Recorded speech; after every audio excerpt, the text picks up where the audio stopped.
త్వరగా కొన్ని విలువైన సంగతులు విందాం. మత్తయి సువార్త 2వ అధ్యాయం. మత్తయి సువార్త 2వ అధ్యాయం మొదటి 5 వచనాలు చదువు. ఎవరైనా తప్పులు లేకుండా ఉన్నవారు చదవగలిగినారు ఎవరంటే చదవండి. రాజైన హేరోదు దినముల యందు యూదయ దేశపు బెత్లెహేములో యేసుక్రీస్తు వారు పుట్టిన పిమ్మట ఇదిగో తూర్పు దేశపు జ్ఞానులు యెరూషలేమునకు వచ్చి, యూదుల రాజుగా పుట్టినవాడు ఎక్కడున్నాడు? తూర్పు దిక్కున. మేము ఆయన నక్షత్రము చూసి ఆయనను పూజింపవచ్చుదమని చెప్పిరి. హేరోదు రాజు ఈ సంగతులు విన్నప్పుడు అతడును అతడుతో కూడున్న యెరూషలేము వారందరూ కలవరపడిరి.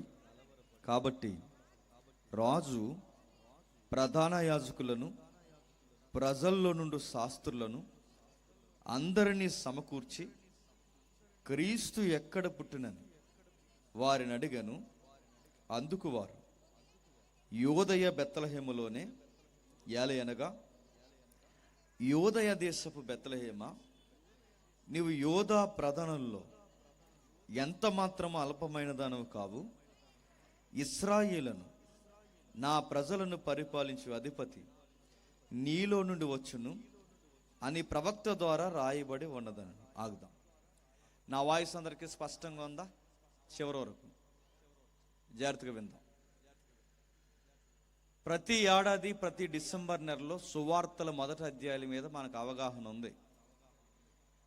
ఇక సండే స్కూల్ లెవెల్ నుంచి అయితే ఆ వాక్యాలు బట్టి అప్పగించి చాక్లెటో పెన్సిలో మొక్కో ఏదో గెలుచుకున్న ఆనవాళ్ళు కూడా మనకు ఉన్నాయి. తెలుగు అక్షరాలు తెలుసు కనుక చదువుకున్నాం. తిరగేసి ప్రశ్నించుకుంటే యథార్థంగా ఒప్పుకుందాం, చదివింది మనకు ఏమన్నా అర్థమైందా? మన బొంద ఏం అర్థం అవ్వలేదు, కానీ చదివాం. వాక్యాన్ని చదివినప్పుడు దాన్ని అర్థం చేసుకుంటూ చదవలేనప్పుడు అలాంటి వాక్యాన్ని చదివిన ఒకటే చదవపోయిన ఒకటే, దానివల్ల ఉపయోగం ఏమీ లేదు. క్రిస్మస్ అనగానే సహజంగా మనం ఏమనుకుంటున్నామంటే బయట వాళ్ళకి పండుగలు ఉన్నాయి, మనకు కూడా పండుగ అనుకుంటాం. అది కాదు. బయట వాళ్ళ పండక్కి అంబరాలు ఉంటాయి, సంబరాలు ఉంటాయి, తిండి ఉంటుంది, ఎగురుతారు, రకరకాల అడావుళ్ళు ఉంటాయి, ఒకరినొకరు ఎక్కిరించుకునే కార్యక్రమాలు, చాలా తంతు కార్యక్రమాలు జరుగుతాయి. కానీ బయట వాళ్ళ పండక్కి మన పండక్కి తేడా ఏంటంటే, మనం చేసే పండగలకి సొసైటీకి ఒక పరమార్థం ఉంటుంది, మనం చేస్తున్న దానికి ఒక అర్థం ఉంటుంది. నేను అడిగాను, లేట్ అయిందిగా, వాళ్ళకి ఏమైనా ఈవెంట్స్ ఉన్నాయంటే ఈవెంట్స్ ఏమీ లేవు, ఒకే ఒక ఈవెంట్ వాకింగ్ చెప్పడమే అన్నారు. నాకు ఆనందం వేసింది. కనుక నువ్వు క్రిస్మస్లు చూస్తున్నప్పుడు ఎలా ఉంటాయి తెలుసా? డ్యాన్స్లు, ఆడావుళ్ళు. చిన్నపిల్లలు డ్యాన్స్లు వేస్తే పర్లేదు, వేయండి మీరు. కానీ పెద్ద పిల్లలు డ్యాన్స్లు వేసినప్పుడు ఆ పాటలకు ఏమైనా అర్థాలు ఉన్నాయా? బయట సంబరాలు అంబరాలను ఎలా ఎగురుతారో మనోళ్ళు కూడా సంబరాలు అంబరాలను ఎగురుతున్నారు. అందులో అర్థం పర్థం లేని పాటలు ఏంటంటే, బయట డీజే సాంగ్లు ఉంటాయి. డీజే దడా ధడా ధడా అని కుదిరితే డీజే సాంగ్స్, ఆ బేస్ పెట్టి ధడా ధడా కుదిరితే ఆ డీజే సాంగుల్లో వాళ్ళ బాగా ఊపొచ్చే పాటలు ఏంటంటే జీడి పిక్కలు, సింత పిక్కలు, ఆ సాంగులు ఉంటాయి. ఆ పాటలకు బాగా డ్యాన్సులు వేస్తారు. అదే బీజియం మనోళ్ళు తెచ్చారు, మనోళ్ళు కూడా డ్యాన్సులు వేస్తున్నారు. అక్కడ పిక్క పిక్క పిక్క అని ఎగరారు మనోళ్ళు. సొక్కబుట్టింది, ఇక్కడ సొక్క, అక్కడ పిక్క, సేమ్ డ్యాన్స్ నడుతున్నాం. క్రిస్మస్ అంటే ఎగరడం కాదు, క్రిస్మస్ అంటే డీజేలు కాదు, క్రిస్మస్ అంటే మనమే వండుకుని మనమే తినేయడం కాదు. అసలు క్రిస్మస్ పర్పస్ ఏంటి? మీకు భయం వేసే మాట చెప్పిన, ఈ పొలిటికల్ సైన్స్ని నిలువెల్లా కడిగేసే ఒక మెసేజ్ ఉంది క్రిస్మస్ అంటే.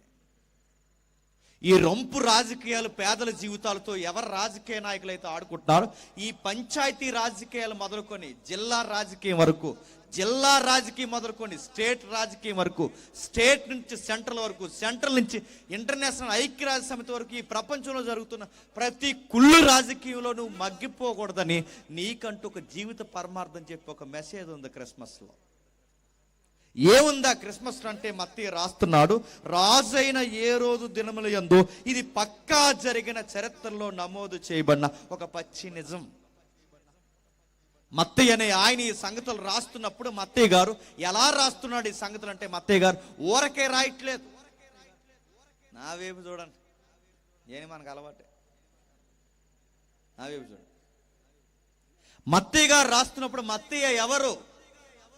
ఇంగ్లీష్లో క్లాసిక్గా ట్యాక్స్ కలెక్టర్ అన్నారు. ట్యాక్స్ కలెక్టర్ అంటే ఏంటి? సొంకం వసూలు చేసే సొంకర్లు ఏమన్నారు తెలుసా? లంచగొండులు అన్నారు.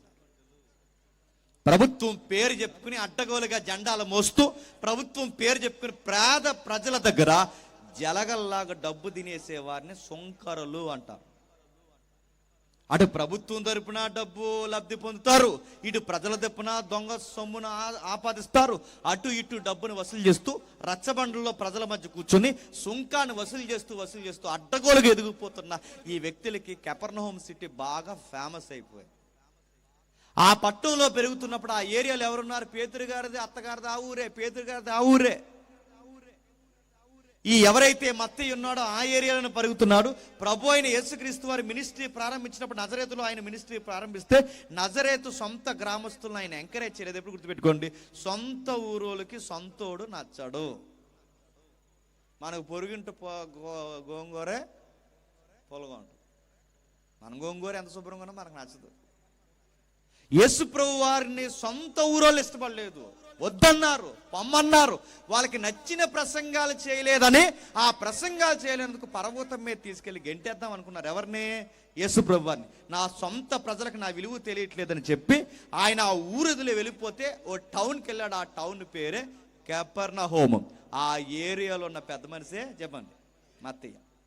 అప్పటికే మత్తయ్య గారు బాగా డబ్బులు వసూలు చేసి అప్పటికే మత్తయ్య గారు అడ్డగోలు సంపాదనలు పెరిగిపోతే ఆయన చెప్పిన ప్రసంగాలు ఆ నోట ఈ నోట వినబడిదిగో నీలాంటి దొంగల కొరకు ఆయన ప్రసంగం చెప్తున్నాడని చెప్పారు.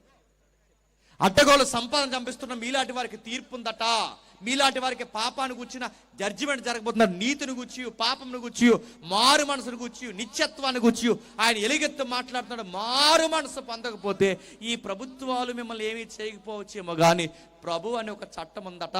నువ్వు కన్ను మూస్తే నిన్ను నీ కుటుంబాన్ని కొంపట్లేసి తొక్కడానికి రాబోతున్న ఉగ్రత కొరకు కనిపెట్టమని చెప్తున్నాడు. నీలాంటి వారి కోసం అంటే కనుక భయపడ్డాడు మత్తయ్య. ఆ బోధలు విన్నాడు. ఎలాగైనా యేసుక్రీస్తు వారిని చూడాలనుకున్నాడు. ఆ మహానుభావుడు తిరుగులేని మాటలు చెప్తున్నాడట. పోలీసులకైనా గట్టిగా చెప్తున్నాడట, ప్రధాన యాజకులకైనా గట్టిగా చెప్తున్నాడట. ఎవరికైనా ఉన్నతమైన మాటలని చాలా ఉన్నతంగా చెప్తున్నప్పుడు ఆ మాటలు చెప్తున్నాడు. ఎలాగైనా ప్రభు అయిన యేసుక్రీస్తు వారిని చూడాలనుకున్న మత్తయ్య, యేసుక్రీస్తు వారిని మత్తయ్య చూడాలనుకోవడం కాదు, మత్తయ్య దగ్గరికి యేసుక్రీస్తు వారు వచ్చి ఆ సుంకపు మేట దగ్గర కూర్చుని ట్యాక్స్ వసూలు చేస్తుంటే మత్తయ్య ఫాలో మీ అన్నాడు. నన్ను వెంబడించనగానే మత్తయ్య అన్ని వదిలేశాడు. అప్పటికిన్న మాటలు బట్టి ఇలాంటి మహానుభావుడు నా దగ్గరకు వచ్చి నన్ను రమ్మంటాడేంటి, వచ్చి ఏం చేయాలంటే నేను చెప్తున్నాను, మనుషులను పడదాం రావయ్యా మత్తయ్య అన్న. వచ్చాడు మత్తయ్య, అన్ని వదిలేశాడు, పశ్చాత్తాపడిపోయాడు. ఎంత వదిలేసినా ఎన్ని ఆయన పక్కకు తోసేసినా సబ్జెక్ట్ మాత్రం ఉంటుందా ఉండదా? ఆయన లెక్కలు వేసే విధానం కానీ ఆయన కూర్పు అంటే ఆ జాగ్రఫీలో మనం మాట్లాడుతున్నప్పుడు ఆ జీనియాలజీ, ఆ వంశవృక్షం ముందు చూసారా, ఆ వంశవృక్షాల కోసం మాట్లాడే విధానం కానీ బ్లడ్ రిలేషన్ ఎక్స్ప్లెనేషన్ కానీ ఆయన వేస్తున్న లెక్కలు కానీ 14 తరాల్లోంచి యేసుక్రీస్తు వారిని మెస్సయ్యని కోట్ చేయడం కానీ అబ్రహాము కాలానికి, దావీదు కాలానికి, క్రీస్తు కాలానికి, మరియమ్మ కాలానికి ఆ లింక్ కలిపిన విధానం చూస్తే మత్తయ్య ఎంత తెలివైనోడు మనకు అర్థం. ఈ రోజుల్లో CA చార్టెడ్ అకౌంట్ అంటున్నారు చూసారా, ఈ చార్టెడ్ అకౌంట్లకి బాబు ఎవరో తెలుసా? మత్తయ్య. వాళ్ళు వేసే లెక్కలు అందుకు చూడండి. మీరు మత్తయి సువార్త 1వ అధ్యాయం చదవండి. మీరు బిందెడు టీ కాసుకుని ఆ టీ అంతా తాగేసిన ఆ టీ అయిపోద్ది తప్ప మీకు 1వ అధ్యాయం అర్థం అవుతుంది. అది జీనియాలజీ. అక్కడ మనకు అర్థం కాదు కనుక 2వ అధ్యాయానికి వస్తాం. 2వ అధ్యాయానికి వచ్చేసరికి ఏ స్టార్ట్ చేయండి? 1వ అధ్యాయంలో జీనియాలజీ అంటే వంశవృక్షం కోసం చెప్పాడు. 2వ అధ్యాయానికి వచ్చేసరికి ఏం చెప్తున్నాడంటే పొలిటికల్ సైన్స్ కోసం చెప్తున్నాడు. ఏముంది రాస్తున్నాడు, ఇవి జరిగాయి నా ఇశ్రాయేలులారా, నా యూదులారా, నా ప్రజలారా, ఇవి జరిగాయి నా స్వజనులైన ఇశ్రాయేలులారా, మీ మత్తయ్యనైనా నేను చెబుతున్నాను, నేను మారు మనసు పొందాను, ఇవి వాస్తవంగా జరిగాయి. ఇవి జరిగాయి అనడానికి కారణం ఏంటంటే ఇది రాజైన హేరోదు దినముల్లో జరిగాయి. ఎందుకు రాజైనా యేసుప్రభు పుట్టాడని చెప్తే సరిపోనుగా, రాజు కోసం మనకెందుకు, ఏ రోజు కోసం మనకెందుకు, తూర్పు జ్ఞానం కోసం మనకెందుకు, ఏరియాల కోసం మనకెందుకు, ఆయన బెత్లెహేంలో పుట్టాడో ఎఫ్రాతాలో పుట్టాడో ఈ జాగ్రఫికల్ ఎవిడెన్స్ ఎందుకు? ఎందుకంటే రానున్న తరాల్లో జనాలు ఎంత పెట్టిరేగిపోతారంటే అసలు యేసుప్రభువే పుట్టలేదంటారు. ఈ మధ్య అంటున్నారు లేదా, లింగుమని 10th క్లాస్ పాస్ అయిపోయి కరోనాలో పాస్ అయిపోయినాడు కూడా, కరోనాలో పాస్ అయిపోయారు చాలా మంది. లింగుమని 10th పాస్ అయిపోయి జడ్ జనరేషన్ బ్యాచ్ కూడా బైబిల్ అన్నారట, ఇది రైట్ కాదంట కదా అన్నారట. వీడికి తెలుసంట, వీడి బొంద. వీడి యూట్యూబ్లో వీడియోలు, ఇన్స్టా వీడియోలు, ఆ ఫేస్బుక్ వీడియోలు, ఆ వాట్సాప్ యూనివర్సిటీ వీడియోలు చూసేసి బైబుల్లో ఎర్రర్స్ ఉన్నాయంటగా, హిస్టరీ లేదంటగా, యేసుక్రీస్తు వారి పుట్టుక నిజం కాదంటగా. అంటే నువ్వు హిస్టరీ చదివేసావా? నీకు పొలిటికల్ సైన్స్ తెలుసా? అందుకే మీరు చూడండి, ఏదన్నా ఒక విషయం చెప్తున్నప్పుడు అబద్ధానికి ఆధారాలు ఉండవు, నిజానికి ఆధారాలు ఉంటాయి. అబద్ధానికి ఆధారాలు ఉండవడానికి, కథకి ఆధారాలు ఉండవడానికి ఆధారం ఏంటి చెప్పినా, మీ అమ్మమ్మలో పెద్దమ్మలో కథలు చెప్పినప్పుడు కథలు చెప్తారు ఏమని, అనగనగనగా ఒక రాజు, ఆ రాజుకి 7 కొడుకులు, ఆ కొడుకులు ఏటకెళ్తే ఆ జింకలు కొట్టడానికో పులులు కొట్టడానికో కాకుండా దరిద్రం కొలిది చేపలు కొట్టడానికి వెళ్ళారు. ఇది కథ. కథకి ఆన్సర్లు ఉండవు, కథకి లాజిక్లు ఉండవు, కథకి సాక్ష్యాలు ఉండవు. వెళితే వెళ్ళారు, ఆ 7గురు వెళ్తే కనీసం గంపెడు చేపలు తెచ్చిన బాగుంది. ఎన్ని తెచ్చారట? ఈ పోటీగాళ్ళు మనిషికి ఒకటి తెచ్చారట. మనిషికి ఒక చేప తెచ్చారా? తెస్తే ఆ తెచ్చిన వాళ్ళు ఏం చేశారు? కాల్చలేదంట. ఆ తెచ్చిన వాళ్ళు కర్రీ వండలేదట, ఉప్పు చేపలు పెట్టుకోవడానికి ఎండబెట్టారట. ఆ ఎండబెడితే చేపల్లో బాగానే ఎండేట, అందులో ఒకటి ఎండలేదట. ఎండలేని దాని దగ్గరికి వెళ్ళి వీళ్ళు మాట్లాడేస్తున్నారట. మరి ఆ లాంగ్వేజ్ ఏటో వీళ్ళు మాట్లాడేస్తున్నారట. ఏవే చేప నువ్వు ఎండలేదేటని అడిగితే ఆ చేప అందట ఎండదాం అనుకున్నాను కానీ ఆ గడ్డిమో పడ్డం వచ్చిందంట. అంత ఫీల్ అయింది, పక్కకి వెళ్ళాలిగా. నేను అడుగుతున్నాను, మీ పెద్దమ్మల అమ్మమ్మల్ని కథలు చెప్తున్నప్పుడు అనగనగనగో రాజు అంటున్నావే పెద్దమ్మా, ఏ దేశానికి రాజే అని అడగండి అంట. రాజుగారికి 7 కొడుకులు అట్నో, కొడుకులే పుట్టారా, కూతుర్లు పుట్టలేదా ఏంటి వయ్యి అని అడగండి. ఇంకా అడుగుతున్నాను, మీ అమ్మమ్మ ఎవరైతే ఉందో ఏ దేశానికి రాజు, ఆ దేశం పేరేంటి, ఆ రాజు పేరేంటి అడిగితే మీ అమ్మ నోరు మీరా కథలకి చెప్పండి, ఆధారాలు ఉండవరా? ఇది మీకు అర్థమైంది. కథకి అనగనగనగా అంటారు, నిజానికి అనగనగా అనరు. దేశం పేరుంటుంది, రాజు పేరుంటుంది, అది ఏ కాలంలో జరిగిందో జాగ్రఫీ ఉంటుంది, అవన్నీ ఉన్నాయి. అందుకే మత్తి గారు రాస్తున్నారు, ఆ ఏరియాని పరిపాలిస్తున్న రాజు పేరు చెప్పండి. ఏ రోజు పరిపాలిస్తున్నాడు. ఆ పరిపాలిస్తున్నప్పుడు ఎన్నో కోటిగా పరిపాలిస్తున్నాడు. సెకండ్ బెంచ్ అంటారు దీన్ని. టైం 10 అయింది, మీకు అర్థమైంది చూడండి. సెకండ్ బెంచ్ అంటే మనకి సెషన్స్ కోర్టు, జిల్లా కోర్టు, హైకోర్టు, సుప్రీంకోర్టు ఎలా ఉంటుందో యూదులకు కూడా కొన్ని కోర్టులు ఉన్నాయి. రోమ ప్రభుత్వం పెట్టింది, సెంట్రల్ మినిస్టర్, సెంట్రల్ ప్రభుత్వం ఏదైతే ఉందో ఆ ప్రభుత్వం పెట్టింది, సెంట్రల్ గవర్నమెంట్ పెట్టింది. ఏమనంటే వీళ్ళకి ఏదన్నా తగాదాలు వచ్చిన యూదులకి అన్ని గొడవలే. విశ్రాంతి దినం పాటించకపోతే గొడవ, ఎవడైనా సున్నతి చేయించుకోకపోతే గొడవ, దేవుని మందిరంలోకి అపవిత్రత వస్తే గొడవ, ఆ పొరుగోడు సమరీయుడు వస్తే గొడవ, ఈ సమరీయుల ప్రాంతంలోకి వెళ్తే గొడవ, ఆడొస్తే గొడవ, ఆచారాల గొడవ, అపవిత్రతల గొడవలు, అన్ని గొడవలే. వీళ్ళకి మత సంబంధమైన గొడవలు, తెల్లారితే గొడవలు. ఈ గొడవలన్నీ చక్కబెట్టాలంటే కైసరి దగ్గరికి అన్ని గొడవలు పట్టుకెళ్తే కుదురుద్దా?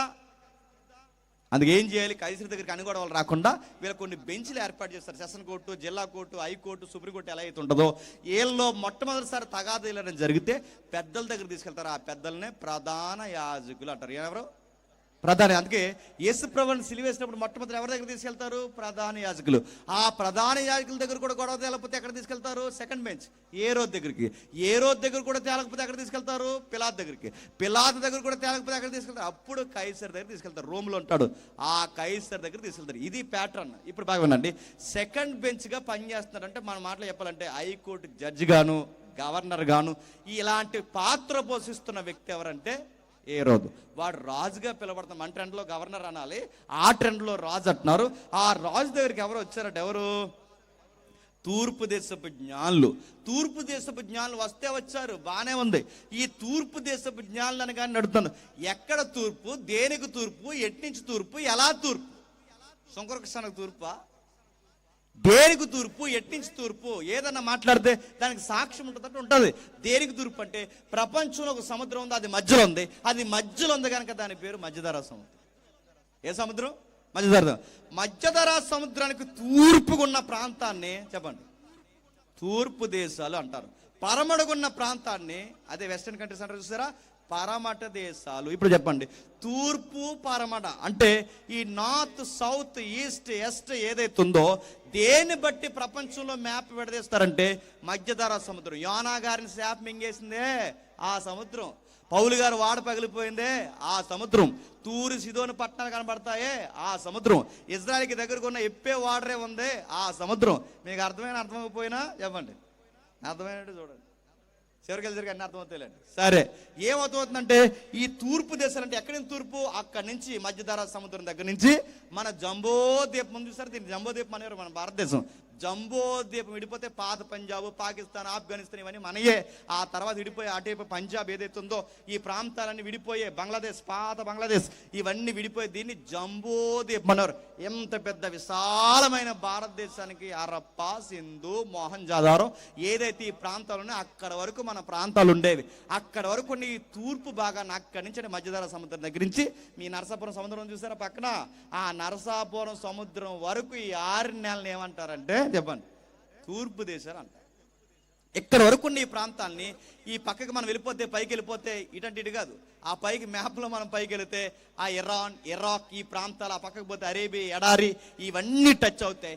ఇన్ని ప్రాంతాలు దాటి దాటి దాటి దాటి తూర్పు దేశ జ్ఞానులు ప్రయాణం చేస్తే వాళ్ళ యెరూషలేం ప్రాంతానికి వెళ్ళేసరికి ఈ అరేబియా ఎడారిని, ఆ నదులు, పరివాహక ప్రాంతాలు వీటన్నిటిని దాటి దాటి దాటి దాటి దాటి వెళ్తే వాళ్ళ నక్షత్రాన్ని చూసి యెరూషలేంకి వెళ్ళే సమయానికి వాళ్ళకి పట్టిన సమయం 2 సంవత్సరాలు అంట. ఎంత? 2 సంవత్సరాలు. మీరు ఎట్లా చెప్పగలరని మీరు అడగాలిగా, మీరు అడగరు. అడగాలి, మీరు ఎట్లా చెప్పుకుందని అడగాలిగా, అడగరు. ఈ మధ్య అన్ని ఎలాంటి సాక్షులు వస్తున్నాయి చెప్పిన, ఆడెవరో కూరగాయలకి వెళ్ళిందంట, చూసారా? కూరగాయలకి వెళ్ళిందంట. ఆ కూరగాయలకి వెళితే ఒక కూరగాయ కూడా దొరకలేదు. ఉల్లిపాయలు దొరుకుతాడు, పచ్చిమిరపకాయలు దొరుకుతాడు, ఏం దొరుకుతాడు ఏ అని అడిగితే సాక్ష్యం చెప్తుంది ఏమనంటే, యేసుప్రభు నా యాలు పిల్లలేదంట, సంతకు రమ్మని. అందుకని నన్ను పిలవకుండా సంతకు పోయో, నీకు ఉల్లిపాయలు దొరకకుండా చేస్తాను చూడు అన్నాడట. ఎవరు? యేసుప్రభు. చూసారా, దేవుడు అంటే ఏమనుకుంటారంటే ఉల్లిపాయలు కొనేవాడు, పచ్చిమిరపకాయలు కొనేవాడు అనుకుంటున్నారు. అందుకే చాలా మంది ఏం చేస్తున్నారు, ఆ మధ్యకాలంలో ఒక సాక్ష్యం జరిగింది. సాక్ష్యం చెప్తున్నా, గ్యాస్ అయిపోయిందట, గ్యాస్ కొండలోడు ఫోన్ చేయలేదట. వెంటనే ఎవరు ఫోన్ చేసిందట?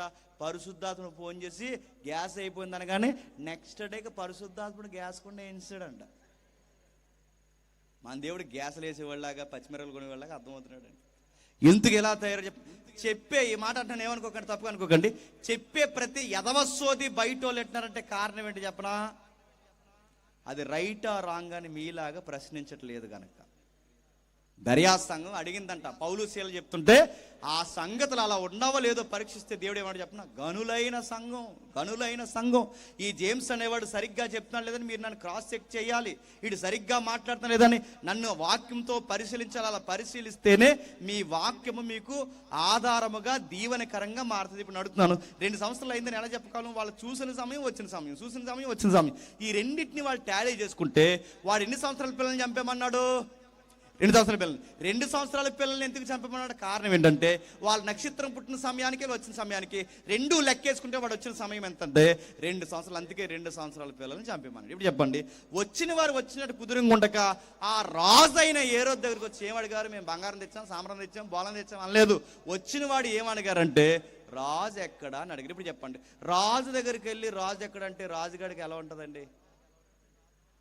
కంగారు వచ్చింది, తగలడిపోయింది, బాధపడిపోయాడు. రాజు దగ్గరికి వచ్చి రాజు ఎక్కడ అడిగితే వాడికి ఎలా ఉంటుంది? బాధ అయింది. నేను కింగగా ఉండగా మరొక రాజు అంటారు. ఇప్పుడు నేను రాజుగుండా మరో కొత్త రాజు పుడితే సెంట్రల్ ప్రభుత్వం ఇతను అడుగుతుంది, అడగదా? నీ నియోజకవర్గంలో ఎవరో కొత్త రాజు అంట, కొత్త పార్టీ పెట్టారట, రోమ ప్రభుత్వాన్ని కుంపడ పెట్టే కొత్త విప్లవాలు వేస్తున్నాయట, నువ్వే ఉండగా మరొక రాజుగా తయారాడంటే నువ్వేం చేస్తున్నావని వాడి యొక్క విషయం మీద పరిష్కారం సమర్పించేంత వరకు వాడి మీద ప్రభుత్వం పనిష్మెంట్ తీసుకోదా? నీ నియోజకవర్గంలో కొత్త ప్రభుత్వాలు ఏర్పడుతుంది, నువ్వు ఎందుకు ఖండించలేకపోయావు అడుగుతారా? అడగరా? అందుకే ఈడి ప్రభుత్వం బాగానండి. ఇప్పుడు యేసు ప్రభు రాజు అంటే ఈడి ప్రభుత్వానికి భయం, ఈడికి భయం, ఈడి పదవికే ప్రమాదం. అందుకే ప్రమాదం కనుక భయం అయిపోయి ఏమన్నాడంటే ఎక్కడ పుడతాడంటే డాక్యుమెంట్స్ తిరిగేశారు. ఆ డాక్యుమెంట్లో వచ్చిన మాట ఏంటంటే బెత్లెహేములో పుడతాడు. అంటే మీ నియోజకవర్గంలోనే చెప్పండి పడతాడు. దేవుడు దీనుడిగా మీ నియోజకవర్గంలోనే పుట్టబోతున్నాడు. ఇప్పుడు మళ్ళీ ప్రశ్న, 2 సంవత్సరాల ప్రయాణం చేసి జ్ఞానులు వచ్చి ఏమని అడిగారు చెప్పాలి? రాజు ఎక్కడని అడిగారు. అడిగిన వారు రాజు ఎక్కడ అన్నప్పుడు వీడికి కలవరం వచ్చింది. మనం రాజు ఎక్కడన్న సంగతి పక్కన పడేసాం. మన క్రిస్మస్ మెసేజ్లు అన్నీ దేని చుట్టూ తిరిగాయంటే బంగారం, సాంబ్రాణి బోలము మంచిదే, నడుతున్నాను. బంగారం సాంబ్రాణి చుట్టూ తిరిగారు, నడుతున్నాను. వీళ్ళు 2 సంవత్సరాల ప్రయాణం చేసి ఇజ్రాయెల్ దేశంలో యెరూషలేం ప్రాంతంలో ఉన్న వారికి ప్రభు అయిన యేసుక్రీస్తు వారికి సాంబ్రాణి ఇవ్వడానికి వచ్చారంటే 2 సంవత్సరాల సాంబ్రాణి కోసం ప్రయాణం చేశారంటే ఏమైనా బాగుందా? ఇజ్రాయెల్లో సాంబ్రాణి దొరకదా? మనకన్నా నెంబర్ 1 దొరుకుతుంది, దొరకదా? ఇజ్రాయెల్లో బోళం దొరుకుతా దొరకదా? మనకన్నా నెంబర్ 1 గోల్ గల్ఫ్ ఇజ్రాయెల్ దొరుకుతా దొరకదు. మనకన్నా మంచి మెటీరియల్ దొరుకుతుంది. అంత మంచి మెటీరియల్ అక్కడ దొరికితే వీళ్ళ కేవలం ఈ పదార్థాలు ఇవ్వడానికి వెళ్ళారంటే ఏమన్నా వినడానికి బాగుందా? కాదు. ఈ పదార్థాల కన్నా ఇంపార్టెంట్ వార్త ఏదో ఉంది. ఆ న్యూస్ ఏంటంటే గుడ్ న్యూస్ ఏంటి చెప్పనా? రాజు ఎక్కడా? ఇప్పుడు ప్రశ్న, అసలు రాజు గడవ ఏంటి వ్యవహారం ఏంటి? ఒక్కసారి మొదటి అధ్యాయం ఆదికాండం రండి, త్వరగా ముగిద్దాం. ఆదికాండం మొదటి అధ్యాయం 26వ వచనం. ఆదికాండం మొదటి అధ్యాయం 26వ వచనం. దేవుడు మన స్వరూపమందు మన పోలిక చొప్పున నరులను చేయదం, వారు సముద్రపు చేపలను, ఆకాశ పక్షులను, పశువులను, సమస్త భూమి మీద ప్రాకు ప్రతి జీవిని ఏలుదురుగాకని బాగానండి. దేవుడు తన స్వరూపమందు తన పోలిక చొప్పున ఎవరిని తయారు చేశాడట? మొట్టమొదటి మానవులను తయారు చేశాడు. తన పోలిక చొప్పున తన స్వరూపం అడుగుతున్నాను. దేవుని పోలిక, దేవుని స్వరూపం అంటే ఏంటి? ముఖ్యాంశాలు మరోసారి చెప్పండి. దేవుని పోలిక, దేవుని స్వరూపం అంటే ఏంటి? మీరు ఎన్ని సంవత్సరాలు ఏం చేస్తున్నారు? క్రిస్మస్ మిమ్మల్ని అడుగుతున్నా. దేవుని పోలిక అనగానే బాగా ఉండండి. మనం అనుకుంటాం మనలాగా ఉంటాడు అనుకుంటున్నాం. ఇప్పుడు దేవుని పోలిక మనమే అనుకుంటే, ఈ పై ఆకారం అనుకుంటే నల్లగా ఉన్నారు, తెల్లగా ఉన్నారు, పొట్టుగా ఉన్నారు, పొట్టేసుకుని ఉన్నారు, పొడవగా ఉన్నారు, బట్టతో ఉన్నారు, బక్కలా ఉన్నారు, చెప్పండి, రకరకాలుగా ఉన్నారు, స్త్రీలు ఉన్నారు, పురుషులు ఉన్నారు. ఇప్పుడు దేవుని స్వరూపం మానవుడైతే నల్లగా ఉంటాడా, పొట్టుకుంటాడా, బట్ట వేసుకుని ఉంటాడా, పొట్టేసుకుని ఉంటాడా, బక్కలా ఉంటాడా? దేవుడు ఎలా ఉంటాడో ఇలా ఎలాగూ ఉంటాడు. దేవుని స్వరూపం అంటే ఇది కాదు, అవుట్లుక్ కాదు. దేవుని స్వరూపం అంటే గుణగణాలు. అంటే ఆయన ఎలాంటి గుణగణాలతో ఉన్నాడో అలాంటి గుణగణాలతో మనల్ని తయారు చేశాడు. ఏంటి ఆ గుణగణాల్లో గుణం ఏంటంటే ఏలాలి. ఏం చేయాలి? ఏలాలి. ఈ ప్రకృతిని వేలాలి. ఈ ముల్లోకాల్ని దేవుడు ఎలాగైతే ఏలుతున్నాడో, ఈ ముల్లోకాల్ని ఏలుతున్న దేవుడు ఈ భూలోకాన్ని తన తరపున రిప్రజెంట్గా ఏలే చిన్న రాజుగా తయారు చేయబడిన వ్యక్తే ఆదాము. మొట్టమొదటి మానవుల్ని దేవుడు ఏ ఉద్దేశంతో తయారు చేశాడు? రాజులుగా. ఆ పెద్ద రాజు కింద చిన్న రాజుగా పరిపాలించడానికే ఆదాము వాళ్ళని తయారు చేశాడు. బాగానండి. దేన్ని పరిపాలించాడు? పక్షుల్ని ఏలాలి, జంతువుని ఏలాలి, ప్రకృతిని ఏలాలి, అన్నిటినీ ఏలాలి. ఏలడం అంటే ఏంటి? ప్రశ్న, ఏలడం అంటే ఏంటి? 84 లక్షల జీవరాశుల్ని ఎలా ఏళ్తాడు? ఇంకా ప్రశ్న అడుగుతున్నాను. సముద్రంలో కనబడిన అనేక జీవులు ఉన్నాయి, వాటిని ఎలా ఏళ్తాడు? అమెజాన్ అడవుల్లో ఇప్పటికీ గుర్తు తెలియని జీవులు ఉన్నాయి, వాటిని ఎలా ఏళ్తాడు? ఇన్ని జీవరాశులను ఆయన ఎలా ఏళ్తాడు? ఏలడం అంటే ఏంటి? ఏలడం అంటే కర్రట్టుకుని తిరగడం కాదు. ఏలడం అంటే ఉస్సుబుస్సు అనడం కాదు. ఏలడం అంటే ఇంత జీవరాశిని ఎలా ఏళ్తాడు? ఏలడం అంటే ఏంటి తెలుసా? నువ్వు నా మాట విను, ఈ ప్రకృతి నీ మాట వింటా. నువ్వు నా మాట వింటే నిలబడిన నేల పండుతుంది. నువ్వు నా మాట వింటే ఈ జంతుజాలం నీకు లోబడుతుంది. నువ్వు నా మాట వింటే ఈ పక్షులు, జీవరాశి నీకు అనుకూలంగా ఉంటాయి. నువ్వు నా మాట వింటే ఈ పంట నువ్వు పండించకపోయినా నీ కోసం భూమి పండుతుంది. నువ్వు నా మాట వినకపోతే పడే వర్షాలు పడవు. నువ్వు నా మాట వినకపోతే పండే పంట నీకు పండదు. నువ్వు నా మాట వినకపోతే నీ ఆరోగ్యం కూడా నీకు కలిసి రాదు. నువ్వు నా మాట వింటే ఈ ప్రకృతి నీ మాట వింటుంది. అది ఏలడం అంటే. ఇంకా మీకు బాగా అర్థం కావాలంటే కొంచెం జాగ్రత్తగా వినండి. నువ్వు నా మాట వింటే ఈ ప్రకృతి నీ మాట వింటుందని ఎలాగైతే వాస్తవమో, ఆహాబు ఉంటాడుగా ఏలియా కాలంలో, యెజబెల్ అలా ఆయన తెలుసుగా, తెలిసినట్టే. ఆ యెజబెల్ ప్రభుత్వం సరిగా ఉండదు. పేదోళ్ళని ఏడిపిస్తాడు, దొంగల్ని ఎంకరేజ్ చేస్తాడు, దొంగ బలులు అర్పిస్తాడు, ఆ బయలు ప్రభుత్వాన్ని తీసుకొస్తాడు, ఆ బయలు ఆరాధన దేశంలో పెడతాడు. అలా టైంలో ఏలియా గారు వెళ్ళి మొఖం మీద ఏలిపెట్టి ఇలా అంటాడు, నీ ప్రభుత్వం సరిగ్గా పరిపాలించట్లేదు కనుక 3.5 సంవత్సరాల దేశంలో చెప్పండి వర్షం పడదన్నాడు, పడలేదు. మళ్ళీ పడమన్నాడు, పడింది. మీకు ఏమర్థమవుతుంది? ప్రభుత్వాలు సరిగ్గా పరిపాలించకపోయినా, ఏలుకులు సరిగ్గా లేకపోయినా ప్రకృతి మాట వినదు. ఇప్పటికి అదే జరుగుద్దంటే అధ్యక్ష నీకు చెప్తున్నాను, మళ్ళీ అదే జరుగుద్ది. అట్లా ఎట్లా నువ్వు చెప్పగలవంటే మీరు ప్రాక్టికల్గా చెక్ చేయండి. కొన్ని ప్రభుత్వాలు వస్తే వర్షాలు పడవ, అది ఏ ప్రభుత్వం నన్ను అడగండి. కొన్ని ప్రభుత్వాలు వస్తే ఊరు కొట్టుకుపోద్ది, అది ఏ ప్రభుత్వం నన్ను అడగండి. కొన్ని ప్రభుత్వాలు వస్తే నిత్యావసరాలు పెరిగిపోతే, కొన్ని ప్రభుత్వాలు వస్తే టమాటాలు కూడా దొరకవు, ఏ ప్రభుత్వాన్ని అడగండి. మీకు ఏమర్థమవుతుంది? కొన్ని ప్రభుత్వ పరిపాలన సరిగ్గా లేకపోతే వర్షాల మాట వినవు, మేఘాల మాట వినవు, భూమి మాట వినదు. దీన్ని బట్టి మనకేమర్థమవుతుంది? ఎప్పటికీ పాలన సరిగ్గా లేకపోతే ప్రకృతి మనకు అనుకూలంగా ఉండదు.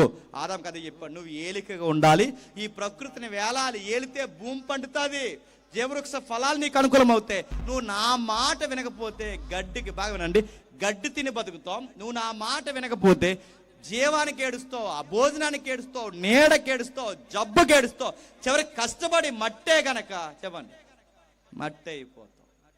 మొట్టమొదటి మానవుడు ఏలికగా ఉండలేకపోయాడు. ఆదాము చేయలేని ఆ కార్యక్రమాన్ని దేవుడు నోవహుకు అప్పగించాడు. నోవహు ఏం చేశాడు చెప్పండి? మధ్యలో యవనస్తుల కోసం చెప్పమన్నారు, కొంచెం జాగ్రత్తగా వినండి తమ్ముళ్ళు. C generation or Z generation. నోవహు కాలానికి వచ్చేసరికి ఏదైతే ఉందో, నోవహు కాలానికి వచ్చేసరికి నోవహు కాలంలో ఏం చేశాడు? నోవహును కూడా దేవుడు దీవించాడు. ఈ ప్రపంచానికి దీవెనకరంగా ఉండవయ్యా నోవహును దీవిస్తే, నోవహు గారు ఏం చేస్తాడు చెప్పిన? ద్రాక్షరసం దాకా పడిపోయాడు. ఆయన ఏమో పండు తినబడ్డాడు.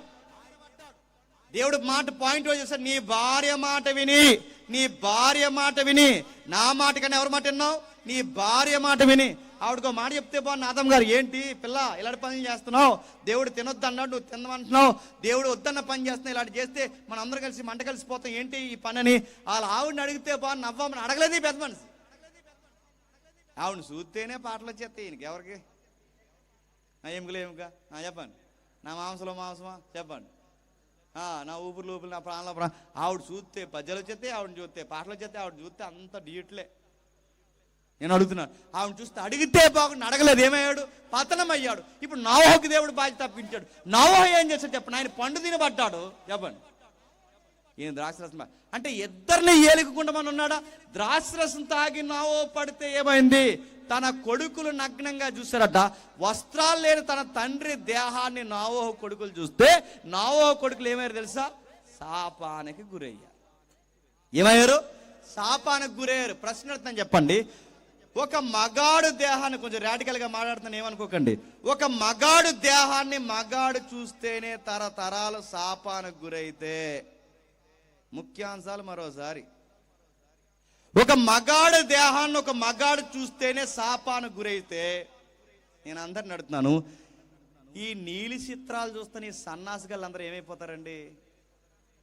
నేను సీరియస్గా, సన్నాసి అన్నారంటే భూత అనుకోకండి. సన్నాసి అంటే ఏంటంటే సన్యాసికి ఆపోజిట్ అని.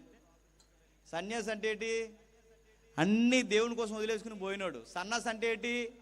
అన్నిట్లో మునిగి తేలేవాడు. చెప్పండి, ఆడే సన్నాసి. నడుతున్నాను, బ్లూ ఫిల్మ్ చూసే వాళ్ళు ఏమైపోతారు, ఫోర్న్ వీడియోలు చూసే వాళ్ళు ఐటమ్ సాంగ్ కోసం పిచ్చెక్కిపోయే వాళ్ళు ఏమైపోతారు, వాల్ పోస్టులు చూసి సొంగ కాచుకునే వాళ్ళు చస్తారని మళ్ళీ చెప్తున్నాను. నీకెందుకు దేవుడు దీవించి చెప్పనా? నీ ఏదైతే గుర్రపు సెకిలింపులు ఉన్నాయో, ఆ కామ త్వరత ఏదైతే ఉందో, ప్రతి దాన్ని చూసి సొంగ ఎలాగైతే గారుస్తున్నావో, నోవహు కొడుకులు నోవహు దేహాన్ని చూస్తేనే తరతరాల శాపానికి గురైతే, నీకు సంబంధం లేని దేహాన్ని నీ మొబైల్లోను, నీ రీల్స్లోను, నీ వాట్సాప్లోను, నువ్వు వాల్ పోస్టులోను, సినిమాల్లోను, ఐటమ్ సాంగ్ లో చూస్తే దేవుడు నిన్ను దీవిస్తాడా? పతనం చేసి పడేస్తాడా ఏమనుకుంటున్నావు? ఆస్వాదిస్తాడా? నీ డీపీలు ఏం పెడుతున్నావు, నీ స్టేటస్లు ఏం పెడుతున్నావు, నీ ఇన్స్టా దేనికోసం? కామతురత్వం ఉందా? కామతురత్వం ఉంటే ఏమవుతావు? ఇతరుల దేహాన్ని చూసిన వాళ్ళు ఏమయ్యారు బైబిల్లో? నోవహు దేహాన్ని నోవహు కొడుకులు చూస్తేనే వాళ్ళ శాపానికి గురైతే, దారంటి పోయే వారి మీద కామెంట్ చేసి, వాల్ పోస్టులు చూసి సెగిలించి, ఇలాంటి దరిద్రమైన నీచమైన నీలి చిత్రాలు చూస్తున్న వాళ్ళు ఏమైపోతారు? మంట కలిసిపోతారు. నేను చెప్తున్నాను, సీరియస్గా చెప్తున్నాను. ఇది దేవుడు చెప్తున్న మాట, ఇది దేవుని కార్యం. ఈ జనరేషన్ బాగుపడకుండా అనంత కాలంలోనే ఇంకా బారెడి కాలం బతకాల్సిన వాళ్ళు యాక్సిడెంట్లు ఎందుకు పోతాయి? ఇటు భూమికి బరువు, వీడు ఊరికి బరువు, ఇది కుటుంబానికి బరువు, ఇది పన పాట, వాడు వేసుకున్న డ్రెస్సు, వాడి వ్యవహారం, వాడి కట్టింగ్లు, వాడి గడ్డాలు, ఆ మేకపోతే గడ్డాలు చూస్తేనే సగం భయం వేస్తుంది. కన్ను మీద కట్ చేసేసుకుంటున్నారు, గడ్డ మీద కట్ చేసేసుకుంటున్నారు. ఇంకా చెప్పండి, నాకు గుర్తురాట్లేదు. ఈ పీకల మీద అడుగుతున్నారు, బ్లేడ్ బ్యాచ్ చేయడం మీరు అందరూ అడుగుతున్నారు, బ్లేడ్ బ్యాచా? ఇలా గీతలు గీసుకుని ఈ పనికిమాల సినిమా యాక్టర్ సినిమా రిలీజ్ అయిందట. ఆ సినిమా యాక్టర్ రిలీజ్ అయితే ఆ పనికిమాల సన్నది మన డబ్బులు దొబ్బేసి వాళ్ళు అందరూ వాళ్ళే. ఎవరు? ఆ సినిమా యాక్టర్లు, దొంగలు, తెరల మీద దొంగలాళ్ళు. వాళ్ళ సీరియస్ కాదు, ఇండస్ట్రీ కాదు, ఈ సొసైటీని బాగు చేసే దొంగ ఇండస్ట్రీ. దీని మీద మన మీద కేసు ఫైల్ చేసిన ఇండస్ట్రీతో కూడా ఫైట్ చేసే పెద్దలు ఈ సొసైటీలో చాలా మంది ఉన్నారు. వీరు సమాజానికి మంచి నేర్పించలేదు, సమాజానికి వైలెన్స్ నేర్పిస్తున్నారు. ఏం నేర్పిస్తున్నాడు? ఆ హీరోగాడంట నోట్లో కత్తెట్టుకుని ఈ చేతితో తలకి లింగి పైకి కట్టుకుంటే ఈ పనికి మన సన్నాసిగాలు అందరూ కలిసి మన ఈదులో ఫ్లెక్స్ కట్టండి, ముందు ఇలా నరికైతే దరిద్రం. మీరు ఊరికి బరువు, సేడ పీడ. మీరు దేనికి? మీకు దేవుడి భయం ఉండదు, పెద్దల భయం ఉండదు, ఒక చదువు ఉండదు, ఒక బాధ్యత ఉండదు, ఒక పనికి రాని నడుతాడు. కొడితే రెండక్కం తినంగా ఇలా రాదు. మీరు దేనికి బరువు? వీడి బైక్ తోలే విధానం కరెక్ట్ కాదు, వీడు నడుతాడు. ఇలాంటి పోరంబోక పనులన్నీ చేస్తే మళ్ళీ పోరంబోకంటే పూతనుకోకండి. పోరంబోకంటే చెప్పిన గవర్నమెంట్ పనికి రాని భూములను ఏమంటారు చెప్పండి? పనికి రాని భూములు పోరంబోకని ఎలా అంటారో, సమాజంలో పనికి రాని వాళ్ళని కూడా ఏమంటారు చెప్పండి? పోరంబోగ్గాళ్ళు. మళ్ళీ చెప్తారు, వీళ్ళు దేనికి పనికి వస్తారు? వీళ్ళ పనికి మాన శనికావేశంతో చేసే పనులు మీతో పోతాయా? నీ భార్యని ఎంటాడతాయి, నీతో పోతాయా? నీ పిల్లల్ని ఎంటాడతాయి, నీతో పోతాయా? నీ కుటుంబాన్ని ఎంటాడతాయి. నువ్వు చేసే ఈ కామతురత చూపులు నీతో పోతాయా? నీ కుటుంబాన్ని ఆర్థిక అభివృద్ధి లేకుండా చేస్తాయి. మానో, నీ కళ్ళు అదుపులో పెట్టుకో, నీ చూపులు అదుపులో పెట్టుకో, నీ నొడాన్ని అదుపులో పెట్టుకో, నీ దేహం కాని దాన్ని చూడకూడదన్న ఒక ఆలోచన కంట్రోల్లో పెట్టుకో. నావో కొడుకులు నావో దేహాన్ని చూసి నవ్వుతే ఏమయ్యారు? ఒక మగాడి దేహాన్ని చూసి ఒక మగాడిని నవ్వుతే ఎలా అయిపోతే, ఇతరుల దేహాలను చూసి సలుపుతున్న వారులారా నీ భవిష్యత్తు అంధకారం అయిపోతే ఏమనుకుంటున్నారు? నెక్స్ట్ జరిగింది ఏమైంది? నావో తర్వాత మళ్ళీ ఒక ప్రవక్త వచ్చాడు, నావో తర్వాత మళ్ళీ ఒక వ్యక్తి వచ్చాడు, ఆయన పేరు అబ్రహాం. అబ్రహాం గారు ఏం చేశారు? వాగ్దాన భూభాగాలు నిలబడితే వాగ్దాన భూభాగాలు ఉండక కరువు వచ్చిందని చెప్పి, ఆ కరువు వచ్చిందని ఐగుప్తికి వెళ్ళండి. ఎవడు చెప్పాడు ఏం చెప్పాడు మనకు తెలియదు, కానీ ఐగుప్తికి వెళ్ళండి. వెళితే ఏమైంది? ఐగుప్తులు డబ్బు ఉంది, ఐగుప్తులు ఆహారం ఉంది, ఐగుప్తులు అధికారం ఉంది, ఐగుప్తులు లేటెస్ట్ కల్చర్ ఉంది, అన్నీ ఉన్నాయి. కానీ అప్డేట్ నాగరికత ఉన్న దగ్గర ఎక్కడైనా మీరు గుర్తుపెట్టుకోండి, విలువలు ఉండవు.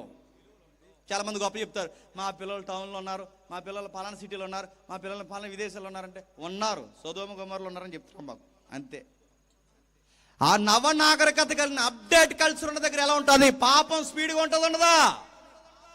ఐగుప్తిలో నాగరికత చాలా వేగంగా ఉంది, ఐగుప్తిలో పాపం కూడా వేగంగా ఉంది. అక్కడ అత్తిలకి అడ్డు అదుపు లేదు, అబద్ధాలకు అడ్డు అదుపు లేదు, పొరుగుడు భార్యలతో పోయినా తప్పు కాదు, ఏది తప్పు కాదు. ఆ ఏరియాలోకి ఇలాంటి విలువలు లేని మనుషులు, అధికారులు, సామాన్యులు కూడా తయారయ్యారని అబ్రహాం గారు తెలిసి ఏం చేస్తాం? ఆకలితో చచ్చిపోతామా, అన్నం తినడానికి వెళదామని దేవుడి మీద అనుకోవాల్సిన ఈయన మానవ స్వభావంతో ఆలోచించి ఐగుప్తికి వెళితే ఏమైంది మనకు తెలుసు. శారమ్మకి అబ్రహాం గారు ఒక మాట చెప్పారు, ఇదిగో నీ అందం నా ప్రాణానికి చాలా ప్రమాదం అయ్యేలా ఉంది, అది నువ్వేం చేస్తావంటే, అందరు చూస్తున్నా కానీ నేను సీరియస్గా నేను చెల్లి అంటాను, అందరు చూస్తున్నా నువ్వు నన్ను సీరియస్గా. ఆవిడ ఒప్పేసుకుంది. ఆయన ఏం చెప్పినా ఒప్పుకుంటుంది ఈవిడ. అందరు చూస్తుండగా ఆవిడేమో అన్నయ్య అని పిలిచేస్తుంది, అందరు చూస్తుండగా ఈయనేమో చెల్లి అని పిలిచేస్తున్నాడు. ఈయన చెల్లి అన్నయ్య అని పిలుచుకుంటే ఐగుప్తిలో సింహాసనమే కూర్చున్నాడు, అబ్రహాం గారినే బావగారు అనుకుంటున్నాడు ఆడు. ఎవడో అందుకే బావగారు గిఫ్ట్ ఇవ్వడం మొదలెట్టాడు. బావగారు అంటే ఎవరు ఇక్కడ? అబ్రహాం గారు. గిఫ్ట్లు ఇచ్చి ఆవిడ ఇంటికి తీసుకెళ్ళాడు, ప్యాలెస్కి తీసుకెళ్తే దేవుడు రాత్రి వచ్చారు. అబ్బాయి ఆవిడ అమ్మాయి అనుకుంటున్నా, ఆవిడ 20 ఏళ్ళు వస్తాయి అనుకుంటున్నారు. ఆవిడ వయసు ఎంత అప్పటికి? 60 ఏళ్ళు.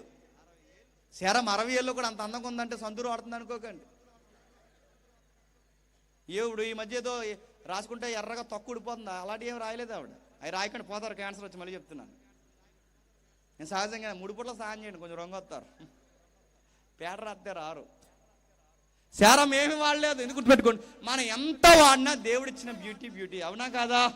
నువ్వు ఎన్నన్నే వాడు, ఎన్నన్నా చేయి, నీట్గా ఉండి కాదంటలేదు. కానీ తెలుగులో సామెతుంది, ఎలకతో ఏడాది ఉతికినా చెప్పండి నలుపే కానీ చెప్పండి తెలుపు. శారమ్మ సబ్బులు వాడితే అలేదు, శారమ్మ క్రీమ్స్ వాడలేదు, శారమ్మ 60 ఉన్న ఆవిడ 20లో ఉన్నట్టు ఎలా కనబడుతుందంటే దేవుడిచ్చిన అందం ఆవిడకి.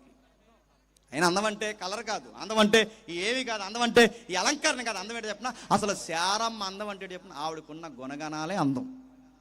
గుణవతి తల్లి, భర్త మాట వింటుంది, కూర్చోమని దగ్గర కూర్చుంటుంది, లేక మన దగ్గర లెగుతుంది, ఏ మాట చెప్పినా వింటుంది. చివరికి అలాంటి మాటలు కూడా ఆవిడ లోబడి శారమ్మకి చెప్పాడు, తీసుకెళ్ళాడు. దేవుడు చెప్పాడు, రాత్రే ఐగుప్తు రాజుకి వార్నింగ్ ఇచ్చాడు. ఆ మంత్రులు కూడా పొగిడేస్తున్నారట ఎవరిని? శారమ్మని. మంత్రులు అంటే ఎలా ఉండాలండి?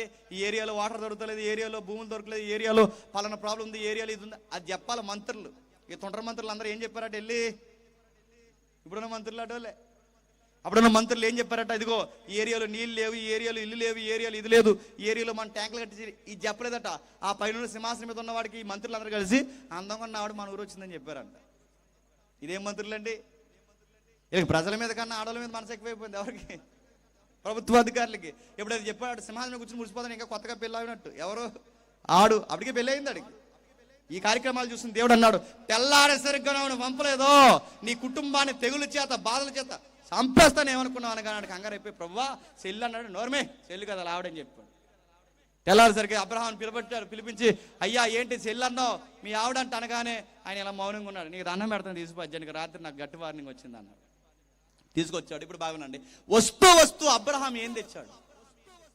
శాపం తెచ్చాడు. ఆదామేమో భూమికి శాపం తెచ్చాడు, జీవితానికి శాపం తెచ్చాడు. నోహు ఏమో కొడుకులకి శాపం తెచ్చాడు. అబ్రహాం ఏమో ఇశ్రాయేలు పిల్లలు ఇదే భూమి మీద 400 సంవత్సరాలు బానిసలుగా ఉంటారని శాపం తెచ్చాడు.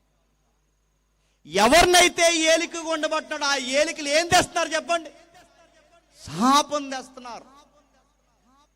ఆ బానిసలుగా ఉన్న 430 సంవత్సరాలు బానిసలుగా ఉన్న వారిని ఇడిపించడానికి దేవుడు ఒక నాయకుని పుట్టించాడు. ఆ నాయకుడి పేరు మనకు తెలుసు, మోసే. మోసే వచ్చి ఏం చేశాడు? నడిపిస్తాను ఇసుకించేశారు మోసేని. భోజనం చేసేసి అనేవారట, భోజనం ఆకాశం నుంచి తిని ఆకాశం నుంచి వస్తే ఆ ఆకాశం నుంచి ఆహారం తినేసి అన్నారట, నీళ్ళెత్తాడా అని అడిగారట. ఆహారం ఇచ్చిన నీళ్ళు ఇవ్వడండి, నీళ్ళు తాగేసి అన్నారట, రేపు టిఫిన్ ఎడతాడా అని అడిగారట. ఇశ్రాయేలుకు ఉన్నంత వంకరతనం ఎవడుకున్నదండి. ఇసిగించేశారు, బాధించేశారు.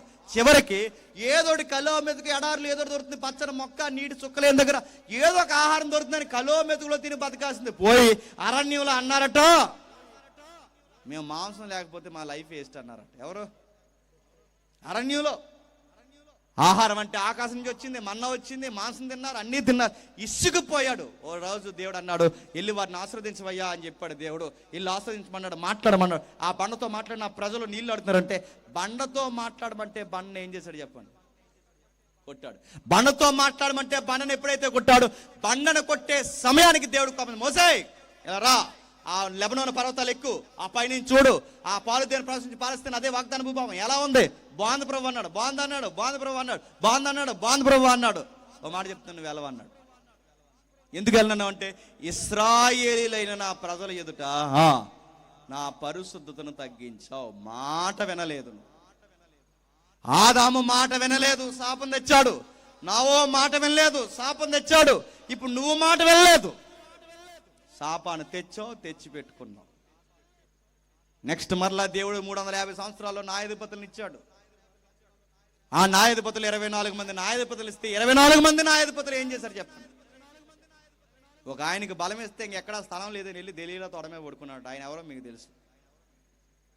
24 మంది న్యాయాధిపతులు ఒక పిరుకోడు, గిద్యోని పిరుకోడు. ఆ పిరుకోడిని పరాక్రమశాలని చేస్తే నేనే హీరో అని చెప్పుకున్నాడట. ఒక ఆయన బంగారం చొక్కాయి చేయించుకున్నాడు, ఒక ఆయన ఢిల్లీలో తొడమే పడుకున్నాడు. ఒక్కొక్కరు లంచాలకు మరిగా రకరకాల 24 మంది న్యాయాధిపతులు ఏదో ఒక సెక్టార్లో దేవుడిని ఆయాస పెట్టారు. మీకేం అర్థమవుతుంది? ఒక్కరైనా సరిగ్గా పరిపాలిస్తున్నారా? నోహును పరిపాలించమన్నాడు, పరిపాలించలేకపోయాడు. ఆదామును పరిపాలించమన్నాడు, పరిపాలించలేకపోయాడు.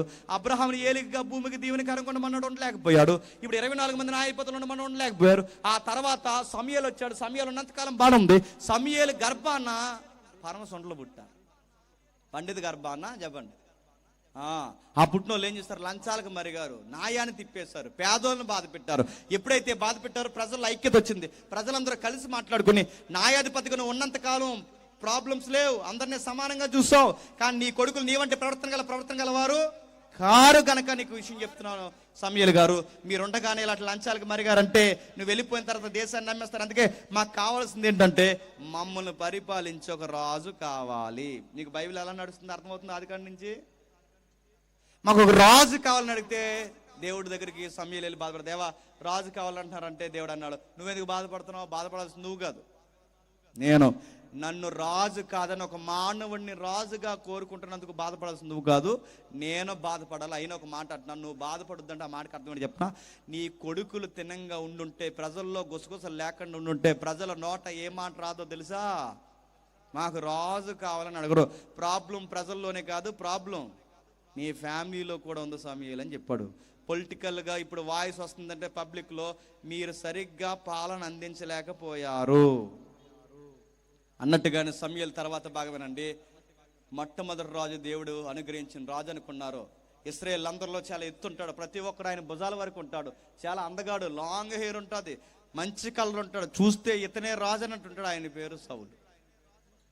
సౌలుని రాజుకి ఇచ్చే ముందు దేవుడు ఒక మాట చెప్పండి, ఇదిగో మానవుడు మీకు రాజు అయితే ఎలా ఉంటుందో తెలుసా? వాడు రథాల ముందు పరిగెట్టాలి, వాడు తిన్న కంచాలు ఎత్తాలి, వాడి ఇంట్లో ఉడికిన చేయాలి, నీ పిల్లల్ని బానిసలుగా చేసుకుంటాడు. అలాంటి వాడు మీకు రాజు అయితే వాడి పిల్లలు, వాడి మనవళ్ళు, వాడి కూతుర్లు బాగుపడతారు తప్ప మీకు చేసేది ఏముండదు. దయచేసి నా మాట వినండి, దేవుడు తప్ప మానవుడు ఈ సొసైటీకి మంచి పరిపాలన ఇవ్వడు. నా కింద ఉండండి అయ్యా అంటే మొత్తం ప్రసంగం విని ప్రజలు అన్నారంట, మమ్మల్ని తినేసేవాడే మాకు కావాలన్నారు. జనాలు ఎలాంటి చెప్పండి, మంచి చేసేవాడు వద్దు చెప్పండి, మమ్మల్ని తినేసేవాడే కావాలి అన్నట్టుగానే ఆ కోరుకున్న రాజునిచ్చారు. సరిగ్గా బాగా వినండి, సరిగ్గా 40 సంవత్సరాలు పరిపాలించాడు. 40 సంవత్సరాలు మొదటి 2 సంవత్సరాలకే పెద్ద అసూయపరుడు అయిపోయాడు. ఎవరు చెప్పండి? తన ముందు ఎవరు మంచి బట్టలు వేసుకోకూడదు, తన ముందు ఎవరో పొగడబడకూడదు, తనకన్నా ఎవరైనా పొగడబడితే తట్టుకోలేదు. 2 సంవత్సరాలు గొర్రెల కాపరి మీద పగట్టేశాడు. ఆ కుర్రోడిని పరిగెట్టించాడు. ఆ కుర్రోడు దొరకపోయేసరికి మానసికంగా ఇసుకుపోయి యుద్ధాలకు పోయి దేవుడితో సంప్రదించకుండా పనికిమాలిన యుద్ధాల్లో చేతులు పెట్టి సూసైడ్ చేసుకుని చచ్చిపోయాడు. మొట్టమొదటి రాజు సరి అయిన పరిపాలన ఇవ్వగలిగాడా? అమాయకులను చంపడానికి పరిగెట్టించాడు. దేవుడికి ఇష్టమైన ప్రియుడు రెండవ రాజు ఎవరు చెప్పండి? ఇశ్రాయేలు రెండవ రాజు ఎవరు చెప్పండి? దావీదు గారు వచ్చారు. దావీదు గారు వచ్చి ఏం చేశారు? మర్చిపోవద్దు, మత్తయి సువార్త 2వ అధ్యాయం దగ్గరికి వెళ్తున్నాం, ముగించేస్తా. దావీదు గారు వచ్చి ఏం చేశారు? ఒక అమాయకుడు కుటుంబాన్ని నిలువెల్లా నాశనం చేసేశాడు. ఒక అమాయకుని యుద్ధంలో నిలబెట్టి చంపించేశాడు. అతని భార్యను తన కౌగిట్లోకి తెచ్చుకున్నాడు. ఎవరికి తెలియదు అనుకున్నాడు. నాతన ప్రవక్త వచ్చాడు, అయ్యా మన దేశంలో ఘోరం జరుగుతుందని చెప్పాడు. ఏం ఘోరం జరుగుతుందంటే పేదోళ్ళకి ఘోరం జరుగుతుంది. ఒక బలిసినోడు ఉన్నాడు, ఆ బలిసినోడికి గొర్రెలను కోసుకుని తినాలని అనిపించింది. ఆ గొర్రెలను కోసుకుని తినాలనిపించిన ఆ బలిసినోడు ఎన్నో గొర్రెల మందలు ఉండగా ఆ గొర్రెల మందలో గొర్రెను తినకుండా ఆ పేదోడు బంగారు బొమ్మలాగా పెంచుకుంటున్న ఒకే ఒక గొర్రె పిల్లని ఎత్తుకెళ్ళిపోయాడు. ఆ బలిసినోడికి జాలి కనికరం లేదనగానే సర్వం లేచాడు దావీదు గారు. ఎవడాడు మన ఆస్థానంలో ఉండదనగానే అప్పుడు దావీదు గారితో నాతన ప్రవక్త మోమాటం లేకుండా చెయ్యి ఇలా మీదకెత్తన్నాడు. ఆడెవడో కాదు, మీరే. ఆ అమాయకుడి పేరు ఉరియా, ఆ గొర్రె పిల్ల పేరు బెత్షెబా, ఆ బలిసినోడి పేరు అయ్యా మీరే. నేననగానే మీరే. కృంగిపోయాడు, తప్పు అయిపోయింది ఒప్పుకున్నాడు. దావీదులోని గొప్పతనం ఏంటంటే చనిపోయేంత వరకు దేవుణ్ణి పట్టుకుని ఏడుస్తూనే ఉన్నాడు. ప్రత్యక్షంగానో పరోక్షంగానో ఎలా మాట్లాడుకున్నా సౌలు పడ్డాడు చెప్పండి, దావీదు పడ్డాడు. మీకు ఏమర్థమవుతుంది ఇవన్నీ చదువుతుంటే? ఒక్కరైనా ఆది కాండ నుంచి దావీదు వరకు ఒక్కరైనా సరి అయిన పరిపాలన ఇస్తున్నారా? ఇవ్వట్లేదు. 3వ రాజు వచ్చారు ఇశ్రాయేలుకి, నేను ముగిస్తున్నాను. ఎవరు? సొలొమోను. వచ్చి ఏం చేశాడు? ఏం చేయడం ఏంటి? Official 700, unofficial 300. ఏటని అడగండి. అది అఫీషియల్ హౌసెస్ 700 అట, అన్అఫీషియల్ 300 నడుతుంది. 1000 మందిని. అది మామూలు గుండెకే కాదండి. ఎవరు ఒక ఆవిడ తినంగా ఉండకపోతే హిమాలయాలు పోదామనిపిస్తుంది. మొగోళ్ళకి తాడేపల్లి గుడిలో ఉందంట భార్యతుల సంఘం. ఎవరినంటే నెంబర్ ఉందో చెప్తాం రండి.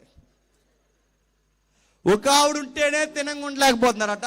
అలాంటిది 1000 మంది.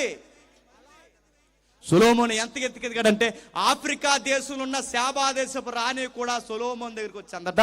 నువ్వు కట్టే కట్టడాలు కానీ, దేవుడు నీకు ఇచ్చిన జ్ఞానం కానీ, నువ్వు మాట్లాడే విధానం కానీ, నీ సామెతలు కానీ, కీర్తనలు కానీ, నువ్వు చెబుతున్న ప్రసంగాలు చూస్తుంటే పిచ్చెక్కిపోతుంది.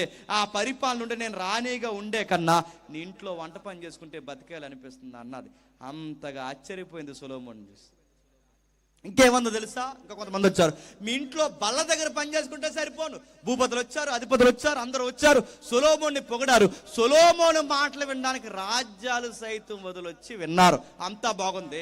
కట్ చేస్తే 1000 మందిని చేసుకుంటే సొలొమోను మాటలు వినే రోజులు పోయాయి. సొలొమోనే భార్యల మాటలు వినే రోజులు వచ్చేసి వాళ్ళు కూర్చోమంటే కూర్చుంటున్నాడట, లెగమంటే లెగుస్తున్నాడట, ఏది చెప్తా చేస్తాడట. చివరికి ఈ అమ్మలెక్కలు అందరూ కలిసి ఏం చేశారంట?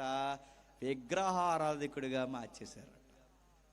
సొలొమోను తర్వాత దేశం అయింది. కుదురులేని మనవల్లో కొడుకులు పనులు కలిసి 12 గోత్రాల దేశాన్ని 2 ముక్కలు చేశారు. దేశాన్ని 2 ముక్కలు చేస్తే 2 గోత్రాలు యూదులు అయిపోయారు, 10 గోత్రాలు ఇశ్రాయేల్ అయిపోయారు. వాళ్ళకి 40, వీళ్ళకి 41, లేదా వీళ్ళకి 41, వీళ్ళకి 41, సుమారు 41 నుంచి 42 మంది రాజులు, క్షమించండి 21, 20, లేదా 21, 21, 41 నుంచి 42 మంది రాజులు పరిపాలిస్తే ఈ 42 మంది రాజులు సొలొమోను తర్వాత పరిపాలించి దేశాన్ని ఏం చేశారు అంటే సిరియా దేవతలకి, కామాతు దేవతలకి, ఆమాతు దేవతలకి, మోయాబు దేవతలకి, అమోనీయుల దేవతలకి, అర్పాదు దేవతలు, అన్ని దేవతలకి దేశాన్ని విగ్రహారాధన దేశంగా మార్చేశారు. అప్పుడు దేవుడు ఒక ప్రవక్తను పంపించాడు. ఆ ప్రవక్త పేరు యెషయా. ముగిస్తాను, జాగ్రత్తగా వినండి, ఒట్టే చెబుతున్నా, ముగిస్తా. ఏమంటున్నాడు ఒకసారి యెషయా గ్రంథం తీయండి. యెషయా గ్రంథము 1వ అధ్యాయం, యెషయా గ్రంథం 1వ అధ్యాయం 1వ వచనం. ఆ రాజుల దినముల్లో చెప్తాను చూడండి. యోజియా, యోతాము, ఆహాజు, హిజ్కియా, యోధా రాజుల దినముల్లో యోధాను గురించి, యెరూషలేమును గురించి ఆమోజు కుమారుడైన యెషయా కలిగిన దర్శనం. ఆ దర్శనం చెప్తున్నాడు 3వ వచనం. ఎద్దు తన కామాందును ఎరుగును, గాడిద తన సొంత వాడిని దొడ్డ తెలుసుకును. ఇశ్రాయేలీలైన నా ప్రజలకి తెలివి లేదు. దోషభరితమైన జనమా, పాపిష్టి జనమా, మీకు అస్సలు బుద్ధి లేదు. ఒరే, ఎద్దుకి యజమాని ఉన్నాడని అర్థమవుతుంది, గాడిదకి యజమాని ఉన్నాడు, సొంత దొడ్డు ఉందని అర్థమవుతుంది. ఎద్దుకి గాడిదకున్న ఇంకిత జ్ఞానం, వాటికే యజమాని ఉన్నాడని అర్థమవుతుంది. కానీ మీకు నేను యజమాని మాత్రం చెప్పండి అర్థమవుతుంది. మీ యజమానుడు ఉజ్జియా అనుకుంటున్నారు, మీ యజమానుడు ఆమోజ్ అనుకుంటున్నారు, మీ యజమానుడు ఆహాజ్ అనుకుంటున్నారు, మీ యజమానుడు సొలొమోను అనుకుంటారు. కానీ మీకు సరి అయిన యజమాని నేనే అన్న సంగతి మీకు చెప్పండి అర్థం కావట్లేదు. అందుకే ఆదాము వచ్చినా మిమ్మల్ని పరిపాలించలేడు, నోవహు వచ్చినా మిమ్మల్ని సరిగ్గా పరిపాలించలేడు. బాగా వినండి.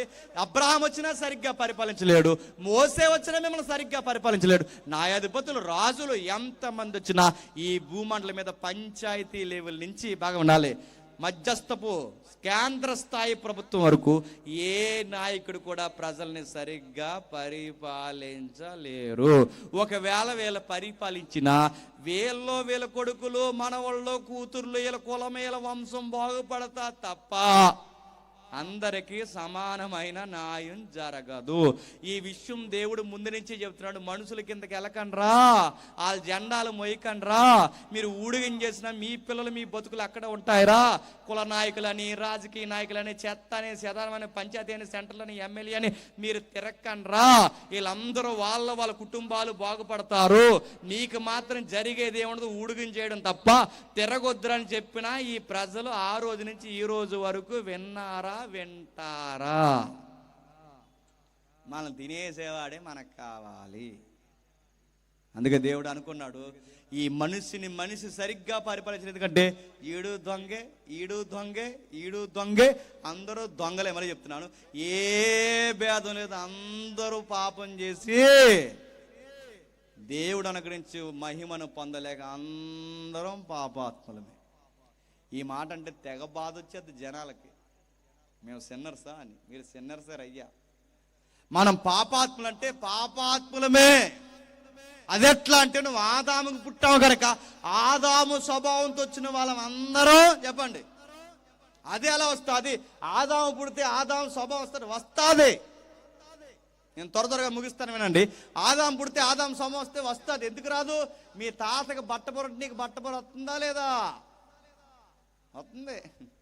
మీ ఇంట్లో ఎవరికైనా హార్ట్ స్ట్రోక్ ఉంటే ఆ తర్వాత నేను గుద్దెస్తుందా లేదా? వస్తుంది. మీ వాళ్ళకి షుగర్ ఉంటే నీకు నెక్స్ట్ నీకు వస్తుంది. అరే డిసీజులే వస్తున్నాయి వంశపరంగా, డిఎన్ఏలో కొన్ని ఎంటాడుకుని వస్తున్నాయి. అరే డిసీజులే వచ్చినప్పుడు నేచర్ రాదా? మనం ఒకే తండ్రికి ఒకే తల్లికి పుట్టిన వారం అయితే వాళ్ళ లక్షణాలు రావా? పెద్దోళ్ళు పెళ్లి చేసినప్పుడు ఇలా చూసేవారు, ఇటు 7 తరాలు ఎందుకు ఏడేడు కలిపి 14 లక్షలు ఇస్తారని కాదు. ఎందుకు 7 తరాలు చూసేవారు? ఎందుకు 7 తరాలు చూసేవారంటే ఈ 7 తరాల్లో వంకరది ఎవడైనా ఉంటే ఆ వంకరోడు బుద్ధి పెళ్ళికొడుకు వస్తే పిల్లని రాసి రంపాన పెట్టేస్తాడని చెప్పి అప్పుడు 7 తరాలు వెనక్కి చూసుకుని అందరూ మంచోళ్ళు ఉంటే కుర్రోడుకు చెయ్యొచ్చు అని చేసేవారు. ఇప్పుడు ఈ 7 తరాలు కూడా వెనక్కి చూసి ఈ తాలిక గయ్యాలి గంప ఈ గుంపులో ఎవరన్నా ఉంటే ఆ గుంపు బుద్ధులు కానీ ఈ పిల్లకొత్త పెరుగుతుంది వస్తే మా కుటుంబాన్ని రోడ్డును పడేస్తుంది బాబు అని చెప్పి ఏం చేసేవారు చెప్పండి? 7 తరాలు వెనక్కి చూసి. ఇప్పుడు అది లేదు. మరి ఏం చేస్తారు? 7 తరాలు చూడలేదట, ఇన్స్టాగ్రామ్లో చూసుకున్నారంట, ఫేస్బుక్లో లైక్ చేశారంట, వాట్సాప్లో ఓకే చెప్పారంట. ఆ త్వరలో ఏం చేస్తారంట? ఆటోకి కోర్టుకి వెళ్ళిపోతారంట. అంతే జరిగేది. అడుగుతున్నాను. అటు 7 తరాలు ఇటు ఇప్పుడు అడుగుతున్నారు ఏమని? 1 లక్ష ఇస్తారా, 2 లక్షలు ఇస్తారా, 5 ఇస్తారు, నీ బంధ ఇస్తారు, రెడీగా ఉండు, తీసుకెళ్తుంది, కంగారు పడకు. నువ్వేం చెప్పి సంబంధాలు ఓకే చేస్తున్నావు? నేచర్ ఉంటుందంటే ఉంటుంది. ఆదాం పుట్టా ఉంటుందంటే ఆదాం అన్నాడు, ఆదాం తప్పు చేసావని అడిగితే ఆదాం ఎక్కడున్నావంటే పొదల చాటును తోకున్నాడు. ఎందుకు ఈ పని చేసావంటే తప్పు అయిపోయింది ప్రభా, మా ఆవిడ మాట నన్ను నీ మాట వినకుండా తప్పు అయిపోయింది ప్రభా అంటే బాగున్న ఆదాము. అలా అనకుండా ఈ పెద్ద మనిషి ఏమన్నాడు తెలుసా? మన అయ్యా, మన పితరుడు ఏమన్నాడు తెలుసా? అంతా ఆవిడే చేసింది అన్నాడు. ఎవరు? అంతా ఆవిడే చేస్తుంటే ఆవిడని అడిగితే ఏముంది? అంతా మా ఆయన చేసిన లేదు, ఆవిడేమని చెప్పండి. అంతా బాగుని చేసింది. ఈయన్ని అడిగితేనేమో ఆవిడ అంటుంది, ఆవిడని అడిగితేనేమో పాము అంటుంది. ఎప్పటికీ ఆ బుద్ధులు మనకు ఉన్నాయా లేదా? ఉన్నాయి. చిన్న బుడ్డాగాడిని పిలిచి ఆ నిలబెట్టి నువ్వు ఎందుకు ఫెయిల్ అయిపోయారంటే ఫెయిల్ అయిపోయింది ఆడి అన్నాడు. నేనే కాదు, ఆడు కూడా ఫెయిల్ అయిపోయాడు అన్నాడు. ఈ లక్షణాలు ఎవడవే? మన పిల్లల స్కూల్కి వెళ్తే రబ్బరు దొంగతనాలు చేస్తున్నారు, ఆ బుద్ధి వాళ్ళకి ఎలా వచ్చింది? పెన్సిల్ దొంగతనాలు చేస్తున్నారు, ఆ బుద్ధి ఎలా వచ్చింది? పక్కోడి పుస్తకాలు ఇంటికి తెచ్చేస్తున్నారు, ఆ బుద్ధి ఎలా వచ్చింది వాళ్ళకి? పక్కింట్లో ఆడుకుంటూ వాళ్ళ బొమ్మలు తెచ్చేస్తారని అడుగుతాను, ఈ బుద్ధి ఎలా వచ్చింది? మనం ఏం చెప్పామా దొంగతనాలు చేయమని చెప్పాలి? వాళ్ళకి ఎలా వచ్చాయి? మీకు ఇంకా బాగా అర్థం కావాలంటే మీ ఇంట్లో 2 పిల్లలు ఉంటే ఆ 2 పిల్లల్లో మీరు చిన్నపిల్లలు ఎత్తుకోండి, మీ పెద్ద పిల్ల దించే వరకు ఊరుకుంటే ఒట్టు. మీ పిల్లల ముందు ఇంకో పిల్లలు మీరు ఎత్తుకోండి. ఆ టైంకి వాళ్ళకి అసూయలు ఉన్నాయా? ఆ టైంకి వాళ్ళు జెల్స్ ఫీల్ అవుతున్నారా? ఆ టైంకి బొంకేసే ఇలాంటి స్వభావం వాళ్ళకు ఉందంటే ఉంది. అది ఎలా వస్తుంది? పుట్టాంగనక ఆదాముకు పుట్టాంగనక వస్తుంది. ఇంకా మీకు అర్థం కావాలంటే నేను ముగిస్తున్నాను. ఓ పెద్ద కుక్క ఉందనుకోండి, ఆ పెద్ద కుక్కకి చిన్న కుక్క పిల్ల పుట్టింది అనుకోండి, ఆ చిన్న కుక్క ఏమని అంటదండి? Good morning అంటదా? ఏమంటది చెప్పండి? ఏమని అరుస్తుంది? అది బౌ అని నడుతున్నారు. అది బౌ అని ఎలా అరుస్తుంది? దానికి బౌ అని అనాలని దానికి ఎవరు చెప్పారు? వాళ్ళ అమ్మ చెప్పిందా? బ్లాక్ బోర్డు మీద మనం బౌ అనే సాంప్రదాయంగా అరాలి అని చెప్పిందా? నువ్వు బౌ అనకుండా మీ అనుకో చాలా ప్రాబ్లం వస్తాయి అన్నదా? వాళ్ళ అమ్మ ఏం చెప్పలేదే నడుతున్నాను. అది బౌ అని అలా చిన్న చిన్న కుక్క పిల్లకి ఎలా తెలిసింది? వాళ్ళ అమ్మ లక్షణం గుర్తుపెట్టుకుని వాళ్ళ అమ్మ బౌ అంటది. చెప్పండి, ఆ అమ్మకి ఇది పుట్టింది కనుక చెప్పండి బౌ అంటది. మీకు ఏం అర్థం అవుతుంది? అందుకే తెలుగులో సామెత చెప్పనా, తల్లి సేని మేస్తే చెప్పండి, బిడ్డ నేను గొట్టనే మేస్తాను మమ్మీ అందో చెప్పండి, అదే సేనే మేస్తుంది. మీకు ఏమర్థం అవుతుంది? ఖచ్చితంగా అవే జరుగుతాయి. ఏం జరుగుతాయి?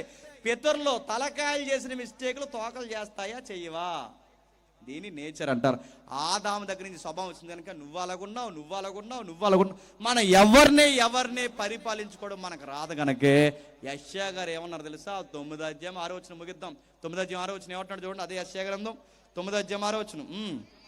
ఏలయనగా మనకు శిశువు పుట్టెను, మనకు కుమారుడు అనుగ్రహింపబడును, ఆయన భుజాల మీద ఏముందట? గడ్డి చదవండి. ఆయన భుజాల మీద ఏముందట?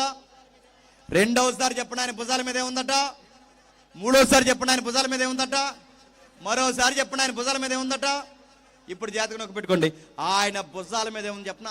ఆదాము పరిపాలించలేనిది, నోవహు పరిపాలించలేనిది, రాజులు పరిపాలించలేనిది, న్యాయాధిపతులు పరిపాలించలేనిది, ఈ ప్రపంచంలో ఎవరు పరిపాలించలేని రాజ్యభారం ఎవరు భుజాల మీద పెట్టుకుని పుట్టారు. ఈరోజు మనం మాట్లాడుకుంటున్న క్రిస్మస్ దేవుడు వచ్చాడు. That is Christmas. గుర్తుపెట్టుకోండి. క్రిస్మస్ మీనింగ్ ఏంటి? ఆయన పరిపాలించడానికి వచ్చాడు. ఏం పరిపాలించడానికి? ఈ నడుతున్నాను. ఈ పరిపాలనకి మంచి ప్రభుత్వం ఇస్తుందో లేదో నాకు తెలియదు కానీ, మంచి పరిపాలన ఇస్తుందో లేదో నాకు తెలియదు కానీ, ఈ పరిపాలన ఈ ప్రభుత్వాలు ఇవ్వలేని మంచి పరిపాలన ఎవరు చెప్పినా రాజు. ఆయన పేరు చెప్పండి, నజరేయుడైన యేసు. ఆయన దగ్గరికి రా, ఆయన జెండా కిందకి రా, ఆయన రాజ్యం కిందకి రా. ఆయన వెంబడించి తూర్పు దేశపు జ్ఞానులు వచ్చారట. ఎందుకు వచ్చారు? మా దేశంలో రాజులు ఉన్నారు, మా దేశంలో భూపతులు ఉన్నారు, మా దేశంలో అధిపతులు ఉన్నారు, కానీ మా అధిపతులు మా రాజులు దొంగల మటాగాళ్ళు, మాకు మంచి పరిపాలన ఇవ్వట్లేదు. నీ రాజ్యంలో మాకు సరి అయిన ప్రభుత్వం దొరుకుతుంది, పరిపాలన దొరుకుతుందని నిన్ను ఎత్తుక్కుంటూ వచ్చాం. ఈయన యూదుల రాజే కాదు, చెప్పండి, మా రాజు కూడా వచ్చారు. తూర్పు దేశపు జ్ఞానులు వచ్చింది ఎందుకు? ఈ రాజు పరిపాలన కింద ఉండడానికి వచ్చారు. ఈయన కింద ఉంటే ఎలా ఉంటారు? ధైర్యంగా ఉంటారు. కష్టం. ఆలో బ్రాండ్ తెచ్చారు, ఏలో బ్రాండ్ తెచ్చారు. నడుతున్న ఈ బ్రాండ్లన్నీ ఎవరి మీద ప్రయోగం? మా తాతలు చచ్చిపోరు, మా అయ్యలు చచ్చిపోరు, మా పితరులు చచ్చిపోరు. ఈ పనికి మాలిన తాగుబోతు మద్యం షాపులకి జనాలు ఇంతమంది చచ్చిపోయినా మా చిన్నప్పుడు ప్రభుత్వాల నుంచి కూడా చెబుతున్న మాట అని చెప్పినా, మా ప్రభుత్వం వచ్చిన తర్వాత మద్య నిషేధం చేస్తాం అన్నారు లేదా? మా ప్రభుత్వం వచ్చిన తర్వాత మద్యాన్ని నిషేధం చేస్తాం. మద్యాన్ని చేశారా? చేయరు. రాసి పెట్టుకోండి, ఎప్పటికీ చేయరు. అది సెంట్రల్లో చేయదు, స్టేట్ చేయదు, పంచాయతీ చేయదు, ఈ జిల్లా కూడా చేయదు. ఎందుకు చేయదు చెప్పినా చేయరు. సగం ప్రభుత్వానికి వచ్చే ట్రెజరీ ఎక్కడి నుంచి వస్తుంది చెప్పండి? మధ్య. అందుకే మన పితరులు పోయిన వాళ్ళకి లెక్కలేదు, మన అయ్యలు పోయిన వాళ్ళకి లెక్కలేదు, వాళ్ళు ఏం చేసినా లెక్కలేదు. మనం మాత్రం ఆ జెండా మోయడానికి పుట్టాం. మన అయ్యలకి సిగ్గులేదు, చెప్తున్నాను, మనకి సిగ్గులేదు, మన కొడుకులకి సిగ్గులేదు. వీళ్ళకి మొయ్యడం వలన వాడి కుటుంబం జాతి బాగుపడతాడు. నీకు నీ పిల్లలకి ఏమొచ్చింది? నీ బంధ ఏమొచ్చింది? ఈ పిల్లలు చదివించు. నేను మళ్ళీ చెప్తున్నాను, నీ పిల్లలు ఉన్నతంగా చదివించు. ఈ పనికి మాలిన రాజకీయాల్లో తిప్పకుండా ఈ రొంపు రాజకీయాలు, ఎవరే మన బడుగు బలహీన వర్గాల్లో చదువుకోకపోతే గౌరవం లేదురా అని చెప్పి, మన రాజు పుట్టాడరా మనలాంటి వారి కోసం, ఆయన నీతికి పడి నిలబడితే ఆయన రాజ్యాన్ని, నీ చదువుని, నీ భవిష్యత్తును ఆశీర్వదిస్తాడరా. వీళ్ళ వెనకాల తిరిగే కన్నా ఈ రాజు కోసం ఇది తిరగరా అని చెప్పు. నీ బిడ్డలు బాగుపడతారు సమాజాన్ని. మేము తిరిగి నాశనం అయిపోయాంరా, మీరు తిరక్కండ్రా. వీళ్ళ బర్త్డేకి కేకులు మోసి వీళ్ళ గేట్ల ముందు నిలబడి జెండాలు కట్టి మాకు ఇరిగింది ఒరిగింది ఏమి లేదురా, వాడి ఎకరాలు కొనుక్కున్నారా, మనకు సెంటు భూమి కూడా లేదురా అని చెప్పు. నీ పిల్లలకి నీకు బుద్ధిని ఎడితే చెప్తావు. నువ్వెక్కడ చెప్తావు? నువ్వు ఇటు దేవుళ్ళో తిరుగుతావు, రాజకీయంలో తిరుగుతావు. నిన్ను ఏమనాలో మాకు అర్థమవుతాం. నడుతాను ఏం చెప్తున్నావు? ఆ రోజు దేవుడు చెప్తున్నాడు, ఏమన్నా రే మనుషుల కింద తిరక్కండి, మీకు రాజు మనుషులు కాదు, మీ కింగ్ ఎవరో తెలుసా? చెప్పండి, నేను. నా యొద్దకు రండి ప్రయాసపడి భారం మోసుకుంటున్న సమస్త జనులారా, నా యొద్దకు రండి. నీకు నీళ్ళు కావాలా? నీకు దప్పిక, నీకు ఆహారమా, నీకు ఇబ్బందా, నీకు ఇల్లా వాకిలా ఏదైనా ఈ రాజు నమ్ము, షరతులు వర్తిస్తాయి. ఆ రాజు నమ్మితే నీకు కావలసిందల్లా సమస్తాన్ని సమకూర్చి జరిగిస్తా. నేను ముగిస్తున్నా. నిజంగా ఈ రాజుని బలంగా నమ్మిన వాళ్ళు ఏమంటారు చెప్పనా? వ్యాధి వచ్చినా భయపడరు. మళ్ళీ చెప్తున్నాను, తుఫాన్ వచ్చినా భయపడరు, శ్రమ వచ్చినా భయపడరు, ఎలాంటి వ్యక్తులు మన మీద పగబెట్టినా భయపడరు, ఎంత సమస్య వచ్చినా భయపడరు. ఎందుకు భయపడరు అంటే వాళ్ళ గుండెలోకి ధైర్యం ఏంటి చెప్పనా? మాతో రాజు ఉన్నాడు, మాకు భయం లేదు. ఎందుకంటే తుఫానైనా, ఖడ్గమైనా, కరువైనా, ఏదైనా మేము భయపడం. ఎందుకంటే మేము రాజును నమ్ముకుని బతుకుతున్నాం. ఇక్కడ జగన్ గెలిస్తే ఏంటి, గెలవపోతే ఏంటి, చంద్రన్ ఎక్కితే ఏంటి, ఎక్కకపోతే ఏంటి, పక్కన రేవంత్ రెడ్డి ఉంటే ఏంటో ఉండకపోతే, కేసీఆర్ వస్తే రాకపోతే, సెంటర్లో మోడీ ఉంటే ఏంటి, లేకపోతే ఏంటి, రాహుల్ వస్తే లేకపోతే, ఐక్యరాజ్య సమితిలో అమెరికా సభ్యత్వం ఉంటే లేకపోతే, ఆ సింగపూర్ నుంచి వచ్చిన రాకపోతే అడుగుతున్నాను.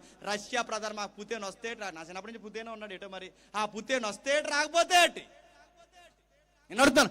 మన మనసు నా రాజకీయ సీఎంలు, పిఎంలు, ఎమ్మెల్యేల మీద లేదు, ఇంటర్నేషనల్ ప్రెసిడెంట్ల మీద లేదు. నా మనసు ఎవరు గెలిచినా ఎవరు ఓడిపోయినా వీళ్ళని బట్టి నేను బతకట్లేదు. నేను ఎవరిని బట్టి బతుకుతున్నానంటే రాజుని బట్టి పోతున్నా. రాజు పేరు గట్టి చెప్పండి, నజరేయుడైన యేసు. ఆ యేసుని పడుతున్నా. ఆ యేసు భూమికి వచ్చాడు. క్రిస్మస్ అంటే ఏంట్రా చెప్పినా? క్రిస్మస్ అంటే ఏంట్రా అని ఎవడైనా మనల్ని అడిగితే ఆన్సర్ చెప్పండి సోదరా. క్రిస్మస్ అంటే ఏంటో తెలుసా? కారణం ఇదిగో, దేవుడే రాజుగా భూమి మీదకి వచ్చాడు, అది క్రిస్మస్. నిన్ను పరిపాలించడానికి వచ్చాడు, నన్ను పరిపాలించడానికి వచ్చాడు. ఆయన కిందకు వస్తే వాదాడుతాడు, ఎంత బాగా దీవిస్తాడు తెలుసా? ఆయన భూమి మీద తిరుగుతున్నప్పుడు ఎవరింట్లోనో ఆ పెళ్లి భోజనాలు అయిపోయి ద్రాక్షరసం అయిపోతే ఆ పెళ్లి గౌరవం రోడ్డు మీద పడిపోకూడదని ఆ ఇంటి గౌరవం నిలబెట్టిన రాజు పేరు ఏంటి చెప్పండి? నజరేయుడైన యేసు. ఎవరో కుష్ఠరోగులు రోడ్డు అవతల పడిస్తే ఈది వాడ మోతుబర్లు పట్టించుకోకపోతే ఆ కుష్ఠరోగులు ఇలా చేతులెత్తి, దావీదు కుమారుడా మమ్మల్ని కాపాడవై అంటే ఆ కుష్ఠరోగులను శుద్ధులుగా మార్చింది ఎవరు చెప్పండి? పేద ఎదవరాలు కొడుకు చనిపోతే భర్త లేడు, కొడుకు లేడు, ఈ కుటుంబీకులు ఎవరో లేరు, ఈ ఊరంతా వెనకాల నడిచినా 3వ రోజుకి ఎవడ కనబడరని చెప్పి ఆ పేద ఎదవరాలకు కూడా కొడుకుని బతికించిన రాజు పేరు ఏంటి చెప్పండి? నాజరేయుడైన యేసు. ఇప్పుడు చెప్తున్నాను, ఇన్ని అద్భుతాలు జరిగించి అరణ్యంలో ఆహారం ఇచ్చి బట్ట మాయకుండా నీళ్లు అంటే నీళ్ళు ఇచ్చి ఆహారం అంటే ఆహారం ఇచ్చి 40 ఏళ్ళు పోషించిన ఆ గొప్ప దేవుడు మళ్ళీ చెప్తున్నాడు ఈ క్రిస్మస్ రోజు, నీకు నేనున్నాను. ఇదే క్రిస్మస్. సర్వోన్నతమైన స్థలముల్లో ఆయనకి మహిమ. ఈ వర్తమానం నమ్మి ఆయన్ని బలంగా నమ్మిన వారికి ఈ భూమి మీద చెప్పండి సమాధానం. నాయకుల చేత మాసిపోయిన వారులారా, ఓటర్లుగా నిలబెట్టుకుని మీ మాటలు మర్చిపోయిన వారులారా, ఎవరైతే ఉన్నారో మీ అందరికీ శుభవార్తలు చెప్పిన ఈయన దగ్గరికి రండి, దేవుడు మిమ్మల్ని ఆశీర్వాదకరంగా మారుస్తాడు. ఈ దొంగ రాజకీయాలు వెనకాల తిరగడం మానేయండి. నేను చివరికి ఒక్క మాట చెప్తున్నాను, నిజంగా దేవుడు ఎంత వాగ్దానం మనకి ఇచ్చాడంటే, దేవుడు అన్నాడు, మీకు మీరే పగ తీర్చుకొనక మీ పగలో కూడా చెప్పండి నాకు స్థలం ఇవ్వండి, మీకు మీరే పగ, మీ పగోళ్ళను కూడా నేను చెప్పండి నేను ప్రతిఫలం అనుగ్రహిస్తా అన్నాడు. ఒక్క మాట చెప్తున్నాను, నిజంగా అలా ఉంటాడు దేవుడు అంటే ఉంటాడు. నేను చాలా దగ్గర చెప్పిన ఎగ్జాంపుల్ మీకు చెప్తున్నాను. ఒక్క మాట మీరు జ్ఞాపకం చేసుకోండి, మన పగోడు ఎంత పెద్దోడైనా సరే ఆయనకి గనక మనం చెప్పామో ఆయన డీల్ చేస్తాడు. ఒక ఏరియాలో చింత చచ్చిన పులుపు జామని ప్రెసిడెంట్ ఉన్నాడు. వయసు పెద్దది, ఇంకా ఎటకారాలు సావలేదు ఆ పెద్ద మనిషి. ఆ ఏరియాకి కొత్త డాక్టర్ అమ్మలు వస్తే ఆ డాక్టర్ అమ్మలతో ఎటకరాలు ఆడుతూ ఆ డాక్టర్ అమ్మలు అంటున్నాడు, షుగర్ చూడు, బీపీ చూడు, అది చూడు. ఆ పిల్లల్ని, కూతురు వయసున్న ఆ పిల్లల్ని ఇబ్బంది పెడుతుంటే ఆ ప్రెసిడెంట్ గారి వాళ్ళ ఇబ్బంది పడి ఆ తర్వాత ఎవరైతే వెళ్ళారో వెళ్ళిన తర్వాత ఇంటికి వెళ్ళి బాధపడుతుంటే ఆ భర్త అడిగాడు, ఏమని అడిగంటే, ఎందుకు డల్లగొన్నావంటే చెప్పలేకపోయింది. ఏమీ లేదని అడిగితే మళ్ళీ చెప్పేసింది, ఏమీ లేదండి ఒకే ఒక విషయం చెప్తున్నాను. ఆ విషయం ఏంటంటే, ఆ ప్రెసిడెంట్ గారు మమ్మల్ని చాలా బాధ, తండ్రి వయసు ఉంటుంది మాతో ఎటకారాలు ఆడుతున్నాడంటే కంప్లైంట్ ఇద్దామన్నాడు భర్త. ఎందుకంటే ఏ భర్త తట్టుకోలేడు కంటే కంప్లైంట్లు ఎందుకంటే దేవుడు నమ్ముకున్న బిడ్డలం కనుక పేరు రాసి ప్రార్థన చేద్దాం అన్నారు. పేరు రాశారు, ప్రార్థన చేశారు. కొన్ని రోజులు మర్చిపోయాడు. భర్త అడిగాడు, నిన్ను ఎవడో ప్రెసిడెంట్ ఏరిపెత్తున్నాడు అన్నాగా, ఏమైంది ఆ ప్రెసిడెంట్ కూడా ఉన్నాడంటే, మర్చిపోయి ఊళ్ళు అడిగి చెప్తాంది. అడిగింది, ఊళ్ళు అడిగి చెప్తే చెప్పిన సమాధానం చెప్తాను. ఊరెళ్ళి వెళ్ళాడట, ఎక్కడికి వెళ్ళాడు తెలియదట, వస్తాడు రాడు కూడా తెలియదు, ఆడు బతుకున్న లేడు కూడా తెలియదట. అలా అయిపోయిందంట వ్యవహారం. మీకేమర్థమవుతుంది చెప్పండి? మిమ్మల్ని ఎవడైనా మూతపరి కానీ పెద్దోడు కానీ ఏడిపిస్తే ఒకటే సమాధానం చెప్తున్నాను, ఆడి పేరు సీటీ మీద రాసి రాజుకి చెప్పండి, ఊరు వెళ్తారు, ఇంక రారు. సీరియస్గా చెప్తున్నాను, మిమ్మల్ని ఎవరైనా ఇబ్బంది పెడతాడు, అధికారైనా ఎవడైనా, మీకు మీరే పగ తీర్చుకొనక చెప్పండి, ఆ పేరు రాసి ఆయనకి చెప్పండి, ఊరు వెళ్తారు చెప్పండి. ఏమైనా కూడా ఆధార్ కార్డులు మీరు గొడవ పెట్టుకుంటే ఎఫ్ఐఆర్లు అవుతాయి, అదే ఆయనకి చెప్తే ఆధార్ కార్డులు కూడా మూసేస్తారు. గుర్తుపెట్టు. అందుకే ఈ రాజు నీకేమిస్తాడు? బాధ, సమస్య, పగ ఏదైనా నీ కొరకు రాజు ఉన్నాడని చెప్పడానికి 2000 సంవత్సరాల క్రితం చెప్పండి భూమి మీదకి వచ్చాడు. ఆ మొదటి రాకలో వచ్చిన వాడు వెళ్తూ ఒక మాట అన్నాడు, మరలా త్వరలోనే రాబోతున్నాను, సిద్ధంగా ఉండండి. ఆయన రాజ్యంలోకి రండి, ఆయన నియోజకవర్గంలో ఉండండి, ఆయన నీతిని రాజ్యాన్ని ఎదకండి. దేవుడు మీకు కావాల్సిన వాగ్దానాలన్నీ నెరవేర్చి మిమ్మల్ని మీ పిల్లల్ని ఆస్వాదించి క్రిస్మస్ కాంతులతో దేవుడు మిమ్మల్ని దీవించునుగాక. Amen, amen, amen, amen. ప్రార్థన.